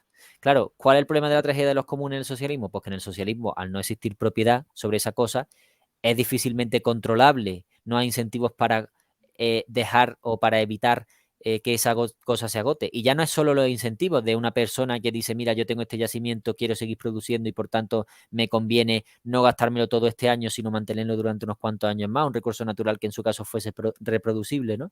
Sino que es que además tampoco existe información, porque no sabes si ese recurso natural hoy vale, mañana deja de valer o cuánto vale hoy, porque no hay información. Es más, si por ejemplo, ese recurso se empezara a agotar, el precio de ese recurso marginalmente tendría que subir.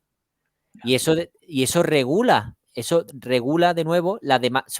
Por tanto, quiero decir, si el precio de algo sube, habrá mucho menos demanda disponible para ese bien. Por tanto, en sí mismo el propio mercado, de alguna forma, tiende a regularse. No me gusta decirlo de esa forma, pero es verdad, porque así ocurre, ¿no? O sea, ese precio está mandando una señal a la gente de decir, oye, que todos los que estéis disponibles a comprarlo a 4, retiraros, porque solo lo voy a vender, hay ya menos cantidad y por tanto solo lo podré vender a gente que esté dispuesta a comprarlo a 7.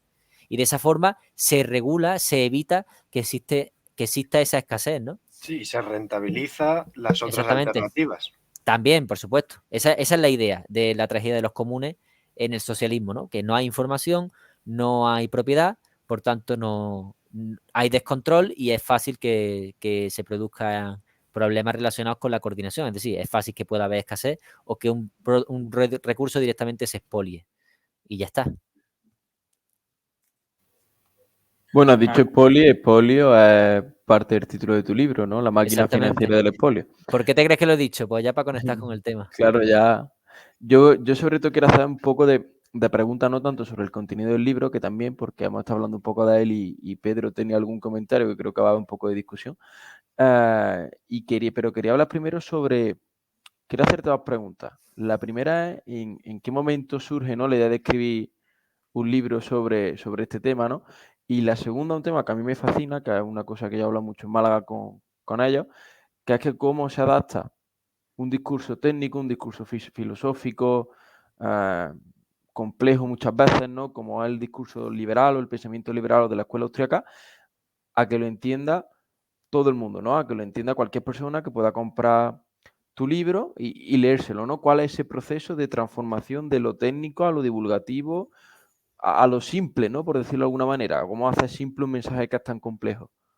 Pues la verdad que la primera pregunta tiene fácil respuesta, la segunda no tanto. Pero la primera, mira, mi coautor, Alberto, fue el que propuso la idea y fue a raíz de estaba leyéndose La acción humana o Teoría del dinero y del crédito o el libro de Huerta, uno de esos tres era. Y acababa de descubrir, le sonaba la teoría austríaca del ciclo económico, sabía que los bancos centrales provocaban el tema del ciclo, pero fue la idea de entender el concepto del efecto de Cantillon, donde él dijo, macho, ¿qué locura es esta? O sea, el tema de que la política monetaria pueda tener efectos redistributivos por el efecto Cantillon, ¿esto qué es, tío? Esto hay que contarlo de alguna forma. Entonces, su idea fue, Quillo, este concepto es súper importante, vivimos engañadísimos y a no ser que te pongas a leer a Mises, que no lo va a hacer nadie, la gente no se va a enterar. Con lo que este mensaje hay que traducirlo, adaptarlo y enviarlo. Y me dijo a mí que lo escribiera. Y yo digo, mira, tío, yo no tengo tiempo, tampoco soy experto en teoría monetaria, digo, escríbelo tú. Y él decía que tampoco. Digo, pues mira, ¿y si nos ponemos los dos? Y pues nos pusimos los dos y poco a poco, la verdad que tardamos en escribir el libro 1 año y pico, pero porque fue tranquilamente, ¿sabes? Que nos podíamos tirar semanas y semanas sin acordarnos de él. Quiero decir, de vez en cuando y yo vamos a escribir algo, ¿no? Venga, vamos. Vamos a ponernos, nos tiramos escribiendo un poco más, 4 o 5 días y ya hasta que nos acordásemos otra vez.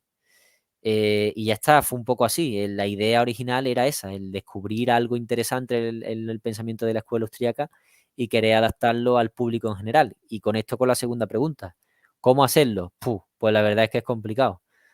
Una primera forma de hacerlo es intentar recurrir a lo que otros austríacos han hecho previamente. Ejemplo, Rothbard, el tema del Robinson Crusoe, bueno, eso no lo saca Rothbard, ¿no? Eso creo que lo hace el propio Menger, ya si no me equivoco, en Principios de Economía, creo que es el que recurre al Robinson Crusoe. Sí. Entonces, pues recurrir a esa idea. O sea, nosotros nos copiamos directamente porque la entendíamos lógica. Luego lo adaptas tú metafóricamente, le metes alguna forma, le metes otra, intentas pensar mucho en paralelismos, metáforas que permitan entender. Y sobre todo el problema de cuando estás metido ya en un tema tanto es que tiende a usar conceptos. O sea, estamos nosotros hablando entre nosotros y directamente hablamos teoría austríaca del ciclo económico. Todo el mundo sabe, todos los que estamos aquí sabemos lo que es. Problema del cálculo económico. Todos los que estamos aquí sabemos praxeología. Claro, porque estás acostumbrado a moverte en círculos donde eso se sabe. Pero tienes que ser consciente de al público al que te diriges y que esos conceptos que tú habitualmente ni te paras en definir, pues tienes que explicarlo de alguna forma. Y enfrenta un problema, porque tú normalmente das muchos conceptos por hecho y si tú tienes que poner a explicar todo lo que sería tu vocabulario o todo tu diccionario, tienes un problema, porque muchas palabras te quedarás diciendo, ostras. Yo, de hecho, muchas de las palabras, cuando llegaba la hora de definirlas o de intentar explicarlas con otras, de otra forma más sencilla, uno piensa, que yo en realidad no controlo bien qué es el concepto. O sea, muchas veces lo tengo asumido, me encaja dentro de la cadena de causalidad de los fenómenos que intento describir o de las leyes que ya me conozco, pero que no me lo termino de conocer bien. Entonces también el hecho de traducir lo complejo a simple también ayuda al propio escritor a comprender verdaderamente lo que son cada término. Entonces yo consejos que daría, primero, reconocer que es algo súper complejo y que es muy difícil. 2, intentar copiar a otras personas. 3, buscar paralelismo. Y 4, antes de lanzar el mensaje, coger a una persona que sabes que puede ser reflejo del perfil al que te dirige y decirle, Quillo, léete esto. No 1, 2, 3, 4 más, ¿no? Léete esto, ¿lo entiendes? Sí. Perfecto. No, ¿qué quieres que te...? Señálame qué es lo que no entiendes. Te lo señale y eso pues te sirve un poco de feedback, ¿no? Pero yo creo que esa sería la idea. Sí, Sí. y ahora sobre todo yo lo que quiera, si algún compañero tiene, es que estábamos hablando antes de que entras al directo sobre tu libro y hablaba, yo creo que es el tema estrella, ¿no? De que se habla en este grupo muchas veces, que es la reserva fraccionaria o coeficiente cada 100%, ¿no? Y yo creo que ya pues vamos a abrir el cajón porque se va a abrir porque coño, hay que Bueno, pasárselo. yo antes de esa pregunta quería hacerle dos en referencia al libro. En realidad realmente son dos, pero es lo mismo. Porque tú al final del libro propones una transición. Y quería preguntarte por qué privatizar el Banco Central y no destruirlo, eliminarlo. Y por qué... es que no sé si lo propone o lo das como posibilidad. Pero el patrón oro también lo mencionas muchas veces y no sé si te refieres directamente a poner un patrón oro o el patrón oro es lo que históricamente ha sido mejor, podría ser una alternativa. No sé si Te me contesto. equivoco. A ver, nosotros el tema de la reforma, nosotros en el libro intentamos ser muy cautelosos en una cuestión. Nosotros, a mí y a Alberto nos daba exactamente igual que la gente se posicionara en reserva fraccionaria así, coeficiente de caja del 100%. O sea, yo creo que un tío de a pie le da exactamente igual ese tema. Quiere entender el meollo de la cuestión, que es otro, y es la idea de que hay un grupo, hay una élite que controla gobiernos, que controla empresas y que controla bancos centrales y que además tiene el poder exclusivo de lo que sería el dinero, de la inyección, de la creación de dinero, ¿no? tiene el monopolio. Entonces, entender también qué dinámicas ponen ellos en marcha, con qué excusas, qué puede desencadenar eso. A nosotros nos ocurrió que intentando describir el simple proceso del efecto Cantillon, es decir, que la propia creación de moneda haga quien la haga, va a tener efectos redistributivos, pero si se hace a gran escala con un monopolista y dada la configuración del sistema bancario actual, pues lo peor es que encima la redistribución se produce de los que participan en el sistema digamos, en perjuicio de aquellos que no participan en el sistema, que normalmente encima es gente que tiene rentas más bajas, que no tiene acceso al sistema de crédito o de inversión. Pues intentábamos explicar eso. ¿Qué es lo que pasa? Pues que, claro, se relaciona ya el efecto Cantillon con la teoría del ciclo. La teoría del ciclo, de repente pensamos que la intervención keynesiana, por ejemplo, se justifica en la idea de que existe un ciclo económico. O sea, es una excusa para la intervención del gobierno. Luego, a la vez, pensamos que el efecto Cantillon no solo provoca políticas redistributivas, sino que a su vez también provoca el ciclo económico. El ciclo económico, una vez que existe, justifica políticas intervencionistas que permiten, pues, todo tipo de, por ejemplo, políticas sociales, políticas regulatorias, que permiten luego permiten establecer barreras de entrada todavía más altas para asegurar el monopolio, el oligopolio que tiende al monopolio de la creación de moneda, que luego pone otra vez de nuevo en marcha todo lo que es el mismo sistema y sigue retroalimentándose. Y con cada crisis se adquiere más poder porque tiene menos competidores y además también tiene la excusa del too big to fail, ¿no? Cada vez es más too big to fail. Por tanto, se tiene que rescatar. Cada vez más poder concentrado en menos manos, y a la vez eso hace que cada vez que ocurre una crisis económica los efectos sean peores y la redistribución sea mayor, en el sentido de que menos manos amasan cada vez más dinero. Queríamos explicar el efecto Cantillon, pero luego empezamos como, digamos, a ver cómo transcurría todo en el tiempo y dijimos, coño, aquí lo que hay es un engranaje, es un mecanismo, funciona como si fuera una máquina.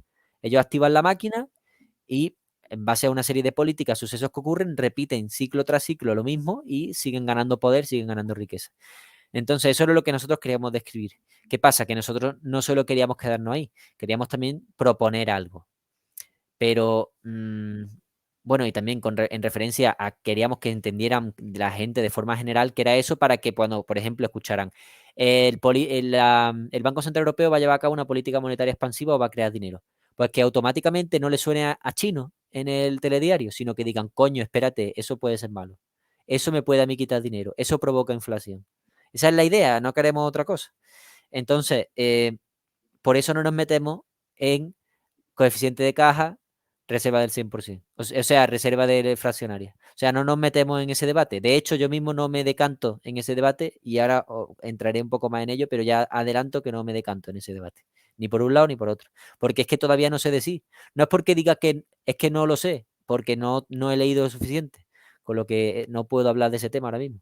Y después, por otro lado, el tema de la transición, nosotros lo que hicimos fue nos basamos mucho en el libro de Huerta, sobre todo el tema de explicar las consecuencias del ciclo económico en materia de teoría del capital, de lo que viene siendo cómo afecta eso a la estructura productiva.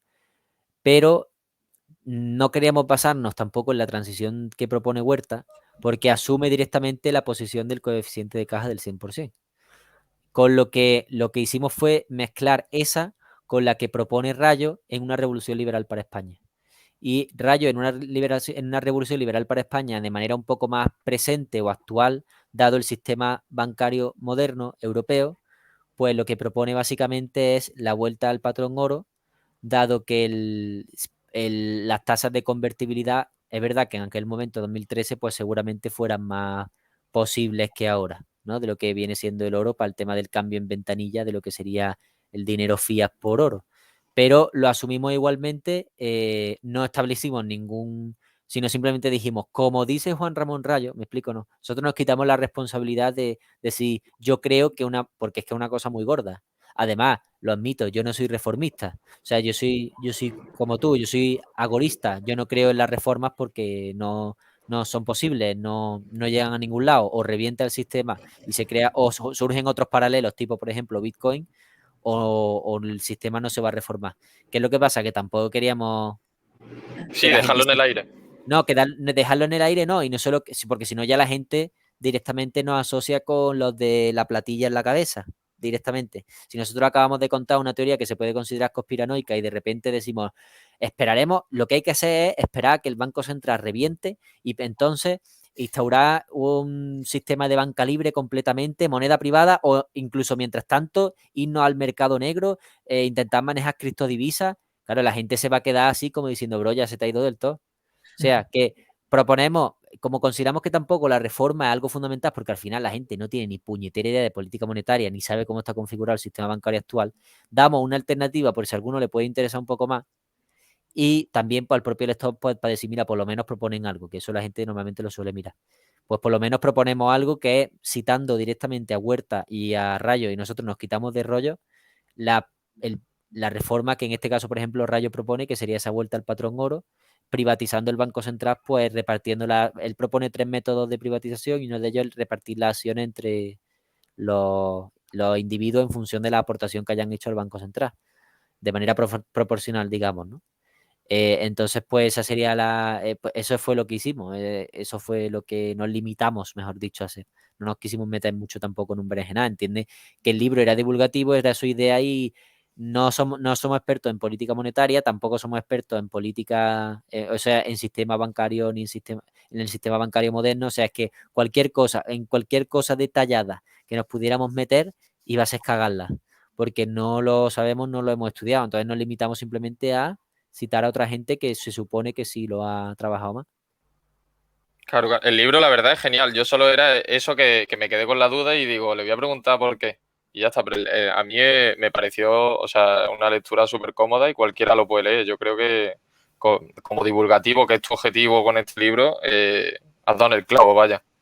No, eso es lo que se pretende y ojalá, ese es el tema. Ojalá hecho, se pueda convertir.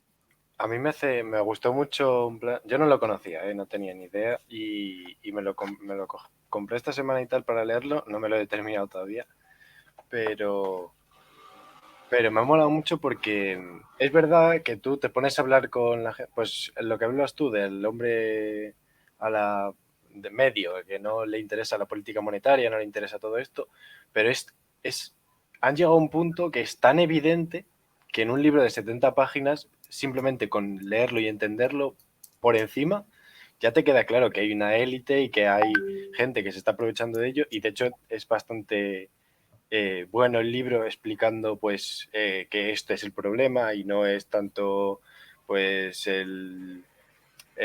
lo que le suelen echar la culpa, aunque tampoco le suelen echar la culpa a muchas cosas porque es eso, pero la gente ni siquiera le interesa. O sea, no sé, yo creo que... Obvian el tema.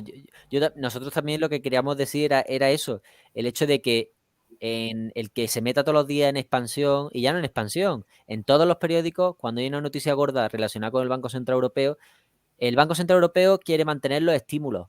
Y uno lo primero que piensa es, bueno, son economistas, son técnicos, no les suena político, no los votan. Como no hay campaña política del Banco Central Europeo, pues no entiende que son expertos. Y como son expertos, pues se estarán tomando la decisión más óptima, ¿no? Error, ¿no? Ahí también hay política y ahí también hay decisiones bastante nefastas. Y eso es lo que queríamos transmitir un poco, la idea de que una persona, a partir de leer el libro, que cualquier persona que escuchase política de estímulo o el Banco Central va a hacer que ya por lo menos se le pongan las orejas de punta y decir, espérate, ¿qué coño van a hacer ahora, no? No, Sí, cuidado con Huerta de Soto, que tiene un artículo diciendo en defensa del euro, ¿no? Ese artículo Un poquito de... a mí ¿no? no me gusta porque, de hecho, si no me equivoco, fíjate cómo son las cosas, su discípulo, Philip Bagus, es La crítico tragedia del euro. la tragedia del euro. O sea, él hablaba del euro como tragedia, mientras que Huerta había publicado un paper en defensa del euro porque entendía que podía funcionar. Claro, Huerta toma un enfoque de España, de decir, si no fuera por el euro y tuviéramos a Garzón en el Banco Central o en el Ministerio de Economía, aquí éramos Argentina, o sea, directamente, ¿no? Entonces, para España, en el corto plazo, o incluso en el largo plazo, pero para España concretamente, el euro es bueno porque no tenemos nosotros control sobre la moneda y por tanto actúa como una especie de símil al patrón oro. Por eso es la defensa del euro de Huerta. Pero claro, luego te va a digamos, estadio superior, y si te pones así, o incluso si lo aplicas de forma España, es decir, que la peseta fuera el patrón para las regiones de España, podríamos decir que menos más que el gobierno catalán no tiene moneda propia, porque si no se habría liado a imprimir dinero. O sea, que evidentemente el problema, digamos, en este caso, de que España tuviera propia impresión de moneda, digamos, el problema sería mayor que en el caso de que existiera el euro. Pero el euro en sí también es una mierda, porque sigue siendo moneda fiat, y el euro y el dólar y cualquier tipo de moneda, al final ocurriría como en un régimen en el que no existiera el euro y existiera competencia entre monedas dentro de lo que sería la Unión Europea. Pues el euro, o sea, la Unión Europea, o en este caso la Unión, la Unión Económica, la Eurozona, imprime la misma, se comporta exactamente igual que se comportaría una España en una Europa donde no existe el euro.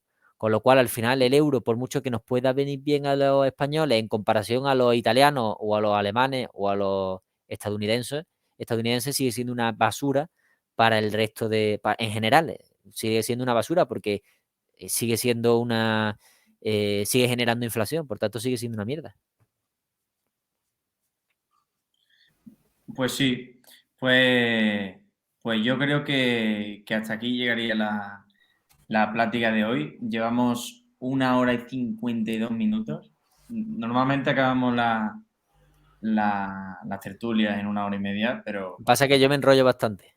No, pero aparte eres un fuera de serie, nos has Sí. dejado encantado a todos con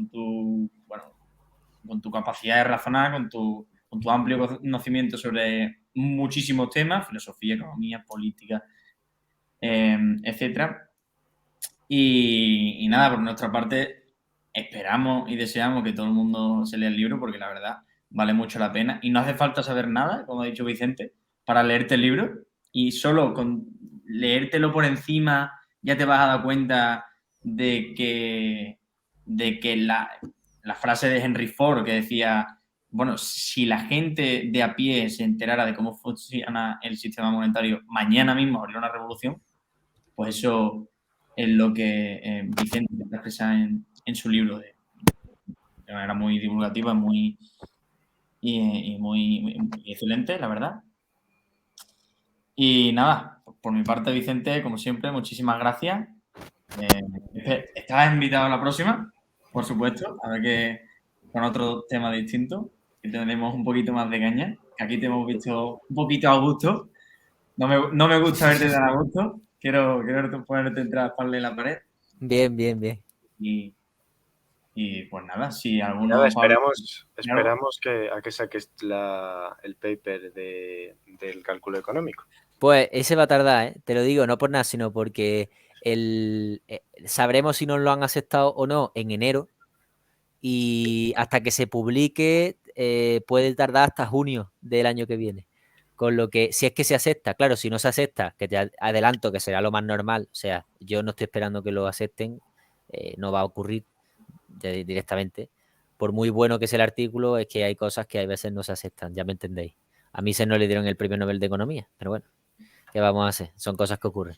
Entonces, pues, nada, en enero, si no nos lo han aceptado, o lo haré... Bueno, ¿qué coño? Si eso lo hago llegar ya y ya está. Entre nosotros lo podemos difundir. Lo que no puedo es publicarlo, ¿no? Porque no puede estar publicado en ningún sitio. Son políticas de la propia revista. Pero en Petit Comité sí puedo compartirlo. Vale, pues si te lo publican o no, podríamos hacer otro directo y puedes explayarte un poco más. Eso será buena señal, porque querrá decir que el canal este que tenéis, la iniciativa esta tan potente de Sons of Liberty, ha durado por lo menos un año más. Así que será buena señal. Bueno, Esperemos. Yo te escuché. Sí. Nada, por nuestra parte, Vicente, cerramos. Un saludo a toda la gente que nos esté Muchas viendo. gracias. Yo, eso último que digo, muchísimas gracias por contar conmigo, y ya sabéis que cuando queráis otra vez charlamos de lo que queráis. Muchísimas gracias a ti por venir. Muchas gracias. Gracias. Pues muchas gracias y nos despedimos.